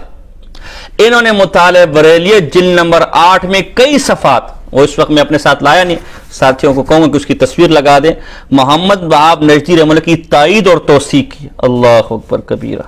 اگلا حوالہ، یہ آپ کے مسئلوں کا حل، اس میں لکھے کہ حال ہی میں کتابچہ انکار حیات النبی ایک پاکستانی فتنہ جو حضرت شیخ الحدیث کے غالباً نواسے مولانا محمد شاہد صاحب نے ترتیب دیا ہے اور اسے حضرت کی ایما پر یعنی حکم پر لکھنا بتائے، اسی میں محمد وہاب کو شیخ الاسلام والمسلمین لکھا۔ حضرت علامہ لدھیانی نہ تو اس بات کو غلط کہا نہ اس کی تردید کی، مقام بیان میں تردید نہ کرنا تائید ہوتا ہے، تو یہ ایک حوالہ اور ہو گیا۔ اچھا جی، حضرت نے جو ہمارے حضرات ہیں انہوں نے شیخ زائد کوثری رحمہ اللہ کا حوالہ بھی دیا، حالانکہ ہماری بات تو علماء دیوبند کے بارے میں، ایک کسی مسئلے کو 20 علماء لکھ لے لیکن میرا اکابر نے تائید نہیں کی، میرے لیے حجت نہیں ہے۔ میں اپنے نام کے ساتھ دیوبندی لکھنے کا مقصد کیا ہے؟ مقصد یہی ہے کہ اختلافی معاملات میں جمہور علماء دیوبند نے جو رائے قائم کی ہے ہم اس کے پیچھے چلیں گے۔ تو شیخ زید کوثری رحمہ اللہ بہت بڑے عالم تھے، میں بالکل اس کا انکار نہیں کرتا الحمدللہ، ان کی تمام کتابیں مقالات بھی میرے پاس موجود ہیں، سب موجود ہیں، ان کی تمام کتابیں میرے پاس الحمدللہ موجود ہے، ایچ ایم سعید والی مقالات سامنے میری پڑی ہوئی ہے۔ لیکن چونکہ آپ نے لوگوں نے اس کا حوالہ پیش کیا تو ہم اس کے جواب میں ان کے شاگرد عبدالفتاح ابو غدہ کا حوالہ پیش کر دیتے ہیں، کوئی بس مسئلہ نہیں، استاد کا جواب شاگرد خود دے دے گا۔ کلمات فی کشف اباطیل و افتراءات ان کی کتاب ہے، اور جناب جی اس کا جو صفحہ نمبر ہے وہ میرے پاس 24 ہے، اس پر شیخ عبدالفتاح پر الزام لگا کہ آپ محمد وہاب نجدی کو کافر کہتے، انہوں نے پرزور طریقے سے اس کا رد کیا کہ بھائی وہ تو توحید و سنت کا دائی تھا، وہ تو اللہ کی طرف بلانے والا تھا، میں اس کے علم کا، اس کی خدمات کا، اس کی فضل کا، تمام چیزوں کا اعتراف کرتا ہوں، میں تو اس کو اپنا بزرگ مانتا ہوں۔ تو حضرت جی امید کرتا ہوں کہ اس پر بھی کوئی نجدی کا فتویٰ لگائے گا، یہ فتویٰ شاید ہمارے لیے تھوک کے حساب سے رکھے ہوئے ہیں۔ اگلا حوالہ جی، یہ حضرت علامہ ابو الحسن علی ندوی رحمہ اللہ، کتنے بڑے بزرگ ہیں، کوئی اس کا اچھا یہ شیخ عبدالفتاح ابو غدہ کتنے بڑے بزرگ علماء دیوبند کی نظر میں تھے، تو پہلے اس کا انکار کرے پھر انشاءاللہ دارالعلوم دیوبند اور بینوٹون کے حوالے پیش کریں کتنے بڑے بزرگ تھے۔ تو یہ پرانے چراغ ہیں، حضرت مولانا ابو الحسن علی ندوی رحمہ اللہ کی کتاب، اس کا حصہ اول ہے، کوئی ان کا انکار کرے پھر انشاءاللہ حوالے دیکھنا، جیسے فتاوی رشیدیہ پر طبیعت صاف کی نا، ان ہر حوالے پر علماء طبیعت صاف کرنے کا میرے پاس، لیکن وقت میں بچانا چاہتا ہوں۔ صفحہ نمبر 302 ہے، اس میں لکھتے اسی زمانے میں انہوں نے شیخ الاسلام شیخ محمد بن عبد الوہاب پر کام شروع کیا۔ شیخ ہمارے دینی حلقوں میں جس قدر بدنام ہے وہ کسی سے مخفی نہیں۔ انگریزوں اور ترکوں نے علماء حجاز نے اپنی مسلط سے ان کے متعلق جو کچھ مشہور کر دیا ہمارے علماء نے بلا تحقیق و تفتیش تسلیم کر لیا، اور کسی نے براہ راست ان کی تصانیف، اللہ ہمارے اکابر تو مشورہ دے رہے ہیں ظالموں براہ راست تصانیف کا مطالعہ کرو، میں کر کے بیٹھا ہوں، میں کہتے ایسی باتیں نہیں کرتا، اور ان کے حالات کے صحیح ماخذ کے مطالعہ کی زحمت گوارا نہیں کی، ضرورت تھی کہ کوئی مرد فلاں فلاں دیکھو شیخ الاسلام والمسلمین کے عبد الوہاب نجدی رحمہ اللہ کو، تو یہ تو آپ کے نزدیک مسلمان بھی نہیں ہوں گے معاذ اللہ۔ اسی طرح کفایت المفتی جلد نمبر 9 صفحہ نمبر 309 جو پرانا ایڈیشن ہے میرے پاس، اس میں سلطان ابن سعود رحمہ اللہ کی جو تعریفیں بیان کی، اس طرح حضرت مولانا یوسف کاندیلوی رحمہ اللہ کی سوانح، اس کے اندر بھی نجدی علماء کی جو تعریفیں بیان کی، کیا تعریف ہے۔ اگلا آخری حوالہ زبردست حوالہ حسن جان شہید رحمہ اللہ، جو پہلے آڈیو ساتھیوں نے لگا دی ہوگی، وہ بہترین حوالہ ہے۔ تو یہ تمام حوالے پھر خاص کر مولانا منظور نعمانی صاحب نے کی کتاب کی، جس کے بعد کسی قابل ذکر دیوبندی نے عبد الوہاب نجدی کے خلاف نہیں لکھا، اکا دکا کو چھوڑ دیں، کسی قابل ذکر جمہور نے اسی، اور آج بھی دارالعلوم دیوبند کا فتویٰ یہی ہے، نہیں لکھا۔ تو یہ علماء دیوبند کی جمہور کا نظریہ اور فتویٰ یہی ہے کہ وہ اچھا آدمی ہے، یہی اس کی کتابوں سے ثابت ہے، اور جن لوگوں نے کوئی فتویٰ دیا وہ غلط فہمی کی بنیاد پر دیا۔ اب میں یہ تو میرے چند حوالے تھے کہ عبد الوہاب نجدی رحمہ اللہ کو اگر میں نے اچھا کہا تو میرے بزرگوں نے بھی اچھا کہا ہے، اور نمبر 2 میرے بزرگوں نے خود کہا کہ ان کی کتابوں کا مطالعہ کرو، اس کی کتابوں سے جو سامنے آئے اس پر عمل کرو۔ تو ہم نے ان کی کتابوں کا مطالعہ کیا اور اسے اہل سنت والجماعت پایا، ماں سوائے چند مسائل کے، وہ ابن تیمیہ رحمہ اللہ سے بھی ہمارے اختلاف ہے، ابن قیم رحمہ اللہ سے بھی ہمارے اختلاف ہے۔ اب فریق مخالف نے یا حضرات جو حوالے پیش کرتے ہیں، ہم صرف اس پر کچھ مختصر بات کرنا چاہیں گے۔ پہلے تو تفسیر ساوی پیش کی، اور تفسیر ساوی نے کہیں بھی محمد وہاب نجدی رحمہ اللہ کو برا بلا نہیں کہا، وہابیوں کو کہا، وہابی جائے باڑ میں، ایران میں، تران میں، ہمارے ان سے کوئی لینا دینا، ہم پہلے واضح کر چکے ہیں۔ ساوی کی توثیق کے جو دارالعلوم دیوبند کا فتویٰ نقل کیا، افسوس وہ بھی پورا نقل نہیں کیا۔ اس میں یہ لکھے کہ ساوی والا اہل سنت والجماعت ہے، ٹھیک ہے، لیکن اس سے یہ کہاں ثابت ہے کہ اس کی ہر بات ہمارے لیے حجت ہوگی؟ اسی فتاوے کے اندر لکھا ہوا ہے کہ البتہ یعنی اس تفسیر ساوی میں البتہ اس میں اسرائیلی روایات کی کثرت ہے، اس لیے اس میں ذکر کردہ قصص و واقعات وغیرہ کو دیگر معتبر کتابوں سے مقارنہ اور اس کی اسناد کی تحقیق کے بعد ہی لینا چاہیے۔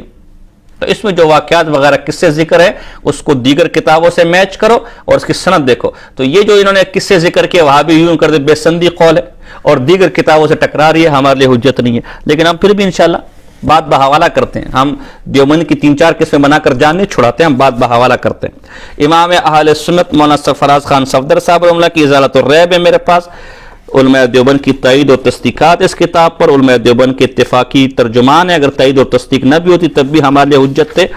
اس کا صفحہ نمبر 141 ہے۔ اب رہی ساوی شریف کی یہ بات کہ فلاں فلاں، تو ساوی کے بارے میں کہتے ہیں کہ قرآن کی نص قطعی اور احادیث متواترہ اور اجماع امت کے مقابلے میں ساوی شریف اور پیلی شریف اور نیلی شریف اور گلابی شریف کی قطعاً کوئی حقیقت نہیں ہے۔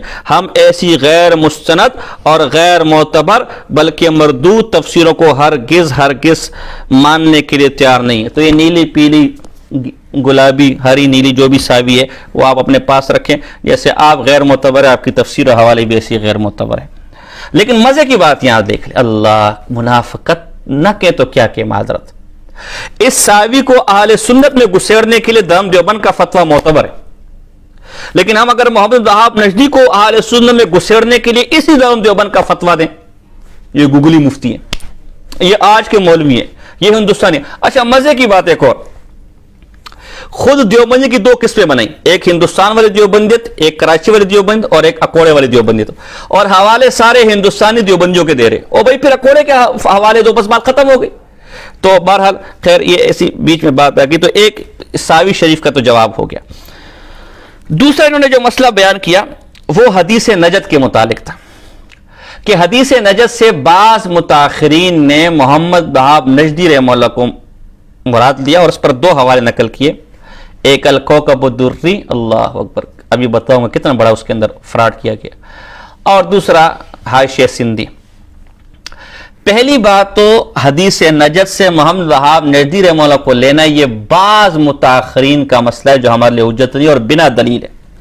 خود تسلیم کیا جا چکا ہے فریق مخالف کی طرف سے کہ متقدمین نے فتح الباری ہو گیا، عمدۃ القاری ہو گیا، مرقات ہو گیا، جتنے شارحین ہیں ان سب نے، اور خود طبرانی کی روایت ہے کہ نجد سے مراد یہاں عراق کا علاقہ ہے اور اس سے مراد خوارج ہیں، اور جو جناب جی جنگ صفین جو ہوئے، جنگ جمل جو ہوئی، پھر عثمان غنی کا جو شہادت ہوئی وہ مراد ہے.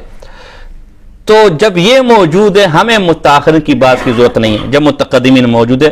حدیث نجد تو ایک مسئلہ یہ ہو گیا. پھر ہم خود آپ کے سامنے پیش کرتے ہیں کہ حدیث نجد سے مراد کون ہے. کفایت المفتی ہے اور جناب جی اس کی جن نمبر 4 ہے. جن نمبر 4 میں انہوں نے لکھا ہے نجد. اسی طرح یہ سلطان ابن سعود پر یہی حدیث نجد کسی بدعتی نے فٹ کی، جیسے آج محمد وہاب نجدی پر فٹ کرنے کی کوشش کی جا رہی ہے. کہ نجد یہ اس کا کوئی حصہ اگر موضع زلازل و فتن ہو اور حضور اکرم صلی اللہ علیہ وسلم نے اس میں سے قرن الشیطان کے نکلنے کی خبر بھی دی تھی، تاہم اس سے یہ استدلال کسی طرح صحیح نہیں ہو سکتا کہ تمام نجدی اس کے مصداق ہیں. تو کیا نجد میں آج تک کوئی صالح دیندار نہیں ہوا؟ سب اسی حدیث کے موافق قرن الشیطان میں داخل ہیں؟ سوالیہ نشان. معذرہ جبکہ ایسا نہیں تو لا محالہ اہل نجد کے اعمال و اقوال ہی اس امر کے لیے معیار ہوں گے کہ وہ اس حدیث کے اندر داخل ہے یا نہیں. لہذا ہمیں یہ دیکھنا نہیں چاہیے کہ ابن سعود نجدی ہیں یا یمنی، حجازی ہیں یا شامی، بلکہ ان کے اعمال و عقائد و اقوال کو دیکھنا چاہیے اور اس کے موافق ان کے بارے میں رائے قائم کرنی چاہیے. اب ان کے بارے میں رائے کیا ہو خود فرماتے ہیں. ہمیں جہاں تک معلوم ہوا ابن سعود کے عقائد و اعمال میں کوئی ایسی بات نہیں ہے جو ان کو قابل مذمت قرار دے. صرف نجدی ہونے سے ان پر ملامت کی بوچھاڑ کرنا اہل دین کا کام نہیں ہے. آپ تو کہتے جو تعریف کرے وہ نجدی ہے، یہ کہتے جو مذمت کرے وہ دیندار نہیں ہے، اس کا دین سے کوئی لینا دینا نہیں ہے. تو نجد والی حدیث سے بالفرض یہ سعودیہ والا نجدی مراد ہو تب بھی اس سے محمد وہاب نجدی یا نجدیوں کو مراد لینا درست نہیں ہے. یہ آپ کے بزرگ لکھ رہے. اگلا والا یہ خیل الفتاوی کا کہ اس حدیث نجد سے مراد کون ہے. یہ خیل الفتاوی وہ خیل الفتاوی ہے کہ جس کا حوالہ آپ ابن عبد الوہاب نجدی کو گمراہ کرنے کے لیے دے رہے ہیں. یہ آپ ہی کی مستند اور معتبر کتاب اس باب میں. اس کا صفحہ نمبر 268 ہے. جو مسئلہ اچھا لگے تو یہ دیوبندی ہو جاتی ہے، اور جو مسئلہ برا لگے یہ ہندوستانی دیوبندی ہمارے لیے معتبر نہیں ہے. ہم تو اپنے علاقے کے مولویوں کو مانتے ہیں میرے بھائی. حدیث نجد سے کون مراد ہے؟ ایسا صریح حوالہ انشاءاللہ طبیعت ہری ہو جائے گی. صفحہ نمبر 267 ہے. حدیث نجد اور محمد بن وہاب مشکات شریف میں کہ آپ نے ملک شام اور یمن کے متعلق دعا خیر فرمائی. ایک صحابی نے عرض کیا کہ ہمارے نجد کے متعلق بھی دعا فرمائے، تو آپ نے فرمایا کہ وہاں سے فتنے اور زلزلے اٹھیں گے اور وہاں شیطان کا سینگ پیدا ہوگا. تو کیا نجد یمن میں واقع ہے؟ اس پیشن گوئی کا مصداق محمد بن عبد الوہاب ہے یا کیا جماعت اہل حدیث محمد بن عبد الوہاب کا گروہ ہے؟ الجواب مشکات شریف والی حدیث تو صحیح ہے مگر اس سے محمد بن الوہاب رحمہ اللہ مراد لینا صحیح نہیں، نیز نجد یمن میں بھی نہیں، اور غیر مقلدوں کو محمد بن الوہاب کا گروہ کہنا بھی بلا تحقیق ہے. تو حدیث نجد تو درست ہے لیکن اس سے محمد بن الوہاب نجدی رحمہ اللہ مراد لینا درست نہیں ہے. حضرات نے الکوکب الدری کا حوالہ دیا. افسوس پہلی بات تو ہے کہ مولانا رشید گنگوئی صاحب رحمہ اللہ نے خود وہاں پہلی یہ حدیث کی تشریح بیان کی کہ اس سے مراد کوئی خاص نجد نہیں ہے بلکہ مشرق اور عراق کے علاقے مراد ہیں، اور اس سے مراد قتل عثمان، شہادت عثمان رضی اللہ تعالیٰ عنہ ہے، جنگ جمل اور صفین ہے. پہلے جمہور کی جو رائے اس کو نقل کیا. پھر محمد بن وہاب نجدی کے بارے میں جو بات تھی اسے قال الباس کہہ کر نقل کیا، یعنی بعض لوگ کہتے. اب وہ بعض لوگ کون ہیں واللہ عالم، اس کی وضاحت نہیں کی، اپنا موقف پہلے بیان کیا. پھر شیخ زکریا رحمہ اللہ کی تعلیقات ہے اس کے اوپر، اور اس تعلیقات میں شیخ زکریا رحمہ اللہ نے لکھا ہے کہ یہ اس حدیث سے ابن عبد الوہاب کو مراد لینا تب درست ہوگا جب نجد سے ہم کوئی خاص علاقہ مراد لیں، حالانکہ جمہور اس کے خلاف ہے. جمہور اس کے خلاف ہے. تو جمہور کے مقابلے میں بعض الناس کی حیثیت ہے، کچھ حیا اور کچھ شرم ہے کہ نہیں. اور پھر خود شیخ زکریا نے نیچے فتاوی رشیدیہ کا حوالہ نقل کیا کہ مولانا گنگوئی رحمہ اللہ نے خود فتاوی رشیدیہ کے اندر محمد وہاب نجدی رحمہ اللہ کی توثیق بیان کی. اللہ، تو ایک تو حدیث نجد کا مصداق محمد وہاب نہیں ہے، اور مولانا گنگوئی کی جو کوکب الدری اس میں بھی مراد نہیں لیا، بلکہ بعض الناس کی طرف اس قول کو منسوب کیا، اور شیخ زکریا رحمہ اللہ تعلیقات میں اس کی وضاحت کر دی کہ یہ قول درست نہیں ہے، اور خود شیخ کا قول بھی اس کے خلاف ہے. اور شیخ زکریا کا قول کیا ہے وہ ہم آپ کے مسائل کا حل اور مولانا منظور نعمانی کی کتاب کے حوالے سے آپ کو دکھا چکے. تو یہ تو حدیث نجد کا مسئلہ ہو گیا. آگے حضرات نے جی فیض الباری کا حوالہ دیا کہ محمد وہاب نجدی رحمہ اللہ قلیل العلم تھے. تو یہ آپ کے مدعا پر نہیں ہے، آپ کا مدعا اس کو خارجی اور ضال مضل ثابت کرنا تھا. قلیل العلم ہونے سے کوئی خارجی اور ضال مضل ثابت نہیں ہوتا، ایک بات. نمبر دو، اسی فیض الباری کے بارے میں مولانا منظور نعمانی نے لکھا ہے کہ یہ اسقبیل امالی ہیں، اس میں کئی چیزیں غلط نقل ہو گئی ہیں، لہذا تقویت الایمان کا جو رد اسی فیض الباری کے اندر کیا ہے وہ بھی درست نہیں، اور محمد وہاب نجدی کے بارے میں جو کچھ لکھا گیا وہ بھی کاتب کی غلطی ہے، کس نے اپنی طرف سے ڈال دیا.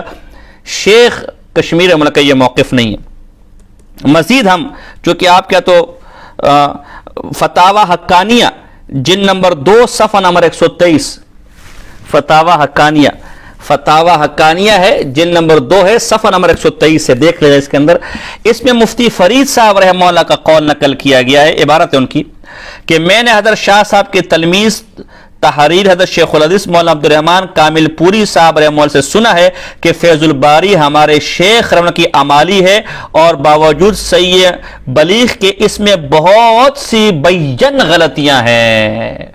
تو فیض الباری میں جہاں بہت سی بین غلطیاں ہیں وہاں ایک غلطی محمد وہاب نجدی کے بارے میں بھی ہے، اور خود احمد رضا بجنوری رحمہ اللہ نے تسلیم کیا ملفوظات محدث کشمیری میں کہ اس فیض الباری میں اللہ کی طرف صوت کی نسبت کی گئی ہے جو تمام متکلمین کے مذہب کے خلاف ہے. تو کہا یہ غلطی ہے کاتب کی، تو جب اتنی بڑی غلطی ہو سکتی ہے تو شیخ کے بارے میں نہیں ہو سکتی. اور اگر آپ نے ہر حال میں فیض الباری کو صحیفہ آسمانی بنانا ہے تو اسی فیض الباری، یہ حوالہ میرے شاگردوں نے بعض الناس کو دیا تھا، طبیعت ان کی ہری ہو گئی تھی، اور اب میں دے رہا ہوں، یہ میں نے ان کو دیا تھا.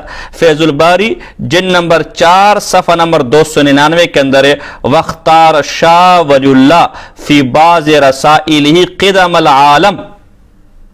شاہ ولی اللہ محدث دہلوی رحمہ اللہ نے اپنے بعض رسائل میں عالم کے قدیم ہونے کو تسلیم کیا ہے. عالم کے قدیم ہونے پر اس حدیث سے تمسک استدلال پکڑا ہے، اور عالم کا قدیم ہونا یہ کفری عقید ہے. تو فیض الباری کی روح سے تو شاہ ولی اللہ محدث دہلوی رحمہ اللہ معذرہ کافر ہو گیا. اب انصاف دیکھے کہ یہ حوالے جب ہم پیش کرتے ہیں ان کی آنکھیں باہر نکل آتی. یہ یہاں شاہ کشمیر رحمہ اللہ کو نہیں مانتے، لیکن محمد وہاب نجدی کو صرف قلیل العلم کہہ دیا، گمراہ بھی نہیں کہا، اس کو صحیفہ آسمانی بنا کر پیش کر رہے ہوتے. تو یہ حوالہ ہو گیا فیض الباری کا، وہ اس کی سب باتیں معتبر نہیں. یہ والی عبارت بھی کسی کاتب کا سب غلطی ہے، معتبر نہیں. اور اگر آپ نے ہر حال میں ماننا ہے تو شاہ اللہ محدث دہلوی کے متعلق بھی یہ مانے کہ معاذاللہ اس کے عقائد کفریات ہیں. اگلا حوالہ علامہ شامی کا دیے. اللہ اکبر، یہ علامہ شامی کو ہمارے لوگ بڑے لیے پھرتے، بڑے لے کر پھرتے. تو میں ذرا علامہ شامی پر تفصیلی بات کرنا چاہتا ہوں. پہلی بات ہے کہ تذکرۃ الخلیل ہے. یہ تذکرۃ الخلیل ہے صفحہ نمبر 294. صفحہ نمبر، اب میں بہت مختصر، میرا ذہن تو بہت تفصیلی تھا لیکن ساتھی کہنے کے درس کافی تفصیلی ہو گئے. صفحہ نمبر 294 پہ لکھا ہے کہ فتویٰ لکھنے میں حضرت اکثر شامی ملاحظہ فرمایا کرتے، مگر جس قول کے وہ ناقل ہوتے اس کو تو حضرت حجت سمجھتے، اور جو صاحب شامی کی ذاتی رائے ہوتی اس کو حجت قرار نہ دیتے بلکہ تنقید و تحقیق کرتے، اور فرمایا کرتے کہ معاصر ہیں، ہم رجال و نحن رجال، ان کی رائے ہم پر حجت نہیں جب تک کہ اسلاف کے قول سے معید نہ ہو. تو شامی اگر دلیل سے بات کرے گا، ناقل ہوگا، ہم مانیں گے. محض اپنی رائے پیش کریں گے خاص کر شخصیات کے بارے میں تو وہ بھی انسان تھے، ہم بھی انسان تھے. تو یہ شامی کا ایک جواب ہو گیا جی. نمبر 2، علامہ شامی رحمہ اللہ نے اس شامی کے اندر خارجی کا ہے محمد وہاب نجدی کو بقول آپ کے، حالانکہ ہم تو کہتے ہیں وہاں محمد وہاب نجدی کا نام ہی نہیں ہے لیکن بقول آپ کے، حالانکہ یہ نجم الفتاوی ہے. وہ نجم الفتاوی کی جس کا آپ نے حوالہ دیا محمد وہاب نجدی کو گمراہ ثابت کرنے کے لیے. اسی نجم الفتاوی کے اسی جگہ پر جو حوالہ آپ نے دیا، اس کی جلد 1 کے پرانا نسخہ میرے پاس، بعض الناس کے پاس تو نیا نسخہ، میرے پاس ذرا پرانا ہے تو صفحے کا تھوڑا فرق ہوگا.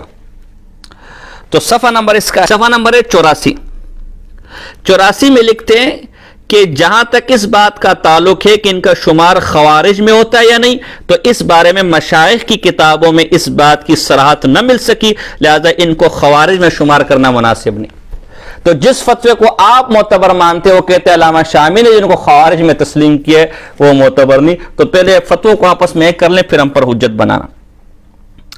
اس طرح فتاوی محمودیہ جلد 4 صفحہ نمبر 162 جو بعض الناس نے پیش کیا، اس میں لکھا ہے کہ علامہ شامی محمد وہاب نجدی رحمہ اللہ کا ہم اثر تھا، اور کتاب میرے پاس موجود ہے علامہ عبدالحی لکھنوی رحمہ اللہ کی الرفع و تکمیل، اس طرح امام ذہبی کے حوالے بھی میرے پاس موجود ہے. ہم اثر کی جرح معتبر نہیں جب تک دلیل کے ساتھ نہ ہو، یہ اصول ہے. اور جب علامہ شامی کا ہم اثر ہو گیا، دلیل کوئی پیش نہیں کی، لہذا محض علامہ شامی کا خارجی کہہ دینا یہ ہمارے لیے حجت نہیں ہے اور نہ ہمارے لیے کافی ہے. پھر مزے کی بات یہ کہ علامہ شامی رحمہ اللہ نے ان کو خارجی بھی نہیں کہا.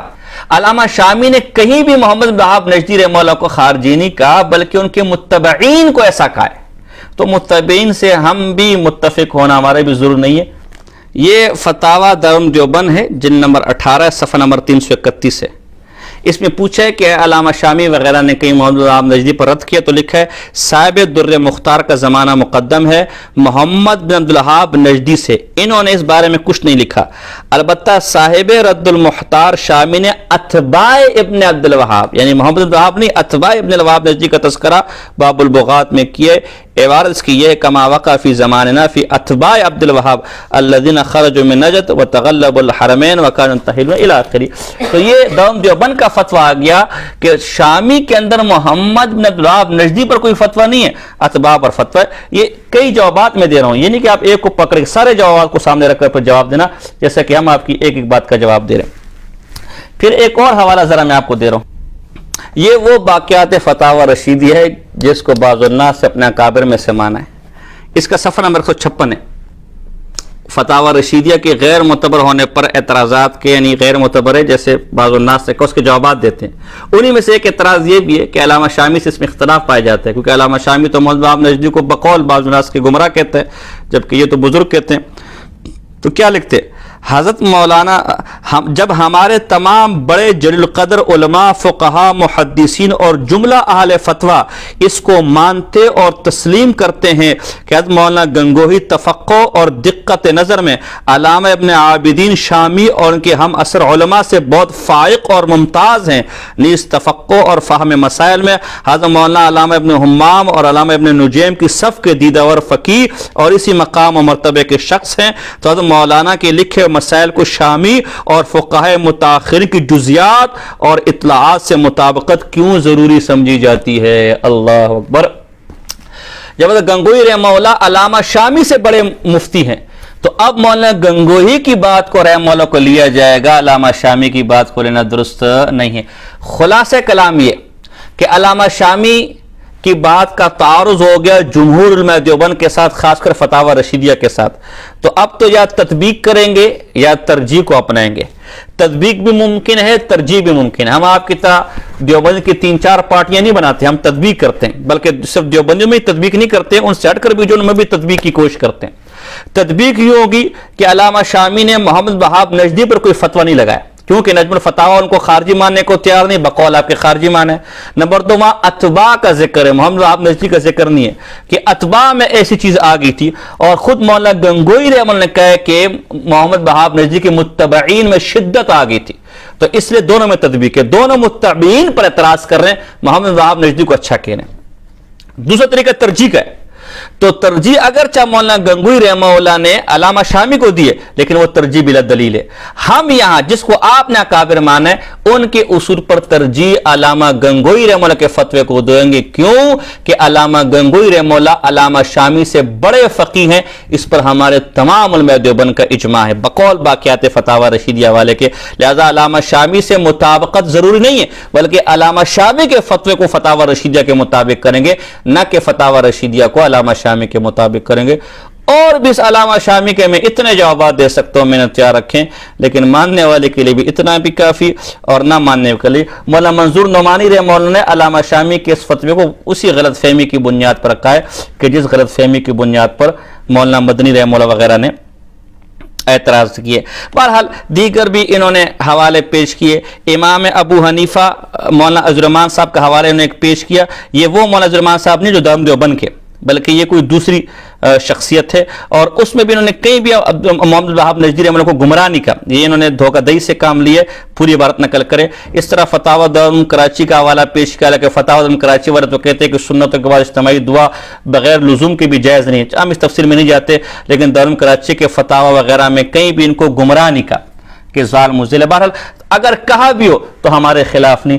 آخر شیخ الاسلام والمسلمین حضرت مولانا حسین مدنی صاحب رحمہ اللہ کا یہ فتاوی محمد سلیمان منصور پوری صاحب نے جمع کیا۔ یہ وہ مولانا سلیمان منصور پوری صاحب ہیں کہ جن کی کتاب النوازل پیش کی گئی، تو کتاب النوازل معتبر ہے، یہ معتبر کیوں نہیں؟ اس فتاوی شیخ الاسلام میں صراحتاً لکھا ہوا ہے کہ شیخ الاسلام مولانا حسین مدنی صاحب رحمہ اللہ نے پہلے الشہاب الثاقب میں غلط فہمی کی بنیاد پر محمد وہاب نجدی پر فتوے لگائے تھے، جب اصل صورتحال سے باخبر ہوئے تو اپنے اس صاحب کا قول سے رجوع کر لیا۔ اس فتاوی شیخ الاسلام میں یہ بات موجود ہے۔ اسی بات کی تائید مولانا منظور نعمانی صاحب نے، قاری طیب صاحب نے، شیخ زکریا صاحب نے، اور یہ وہی سلمان منصور پوری صاحب ہے جن کی کتاب النوازل آپ کے ہاں حجت ہے۔ اگر وہ عبدالوہاب نجدی کے خلاف حجت ہو سکتی ہے تو رجوع کے لیے ان کا فتاوی حجت کیوں نہیں ہو سکتا؟ پھر حضرت مولانا ارشد مدنی صاحب رحمہ اللہ جو آج بھی حیات ہے، میں نے مولانا عبدالقاسمی صاحب کے حوالے سے ان سے رابطہ کیا کہ اس فتوے کے بارے میں اور مدنی رحمہ اللہ کے موقف کے بارے میں آپ حضرات کے خاندان کی کیا رائے ہے۔ 1 مارچ کو میں نے ان کا یہ موقف سوشل میڈیا پر شائع بھی کیا، اور آج بھی وہ حیات ہے۔ انہوں نے کہا ہمارے خاندان کی رائے یہی ہے جو مولانا منظور نعمانی صاحب رحمہ اللہ کی تھی، اور حضرت ہمارے بڑوں نے، ہمارے بزرگ جی نے، حضرت جی نے، حضرت مدنی رحمہ اللہ نے اس سے رجوع کر لیا تھا، اور یہ فتویٰ ہم نے خود شائع کیا۔ تو یہ حضرت مدنی کے خاندان کا شائع شدہ ہے، وہ آج بھی حیات ارشد مدنی صاحب رحمہ اللہ۔ تو اسی طرح حضرت مدنی نے اگر کچھ لکھا بھی ہے تو انہوں نے رجوع کر لیا۔ بہرحال خلاصہ کلام میں پھر چند باتیں، میں نے باتیں بہت کرنی تھی، چیزیں میں نے کافی جمع کیے، اس طرف بھی کافی چیزیں، سامنے بھی کافی چیزیں تو میں نے ہاتھ ہی نہیں بڑھایا، لیکن بہرحال میں اسی پر اکتفا کرتا ہوں۔ شخصیات کی بنیاد پر اگر کوئی تحقیق کی بنیاد پر کسی کے فتوے سے وہ منکر ہوتا ہے، اس بنیاد پر اس کو مسلک سے خارج کرنا درست نہیں۔ نمبر 2، محمد وہاب نجدی رحمہ اللہ کا مسئلہ ایک تاریخی مسئلہ ہے، بقول یوسف لدھیانی صاحب رحمہ اللہ، اس میں اگر جمہور سے ہٹ کر بھی بات کی جائے تو کوئی مسئلہ نہیں۔ نمبر 3، ذہنی دالان مجھے یاد آ گیا، اچھا ہمفرے، اللہ اکبر، بعض الناس نے ہمفرے کو بھی پیش کیا۔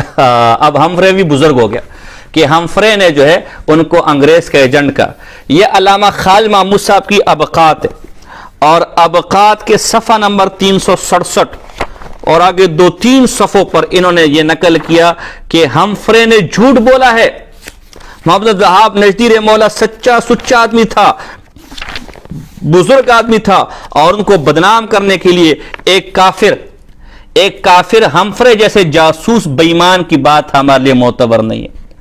ایک مسلمان کو کافر بنانے کے لیے انگریز کی بات بھی اٹھا کر پیش کر رہے، یا خدا کچھ تو شرم اور حیا ہونی چاہیے۔ تو یہ علامہ خالد محمود صاحب کہہ رہے کہ ہم فریب معتبر نہیں ہے، لہٰذا اگر واقعی خدا کا خوف ہے آپ لوگوں کے اندر تو جو ہم فرے کا آپ نے حوالہ دیا ہمارے اس بزرگوں کے حوالے کی روشنی سے اس سے رجوع کرو، ورنہ ہم بھی کسی بنگی چمار کو پکڑیں گے، 200 روپے دیں گے اور کہیں گے بولو کہ فلاں فلاں بزرگ نے تیرے ساتھ یہ ایسا کیا، پھر وہ بھی مانو معاذ اللہ۔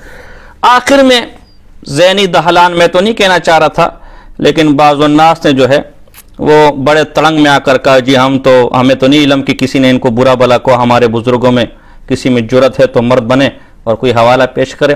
بہرحال جو لوگ دنیا سے چلے گئے بس چلے گئے، جانے دیں گے۔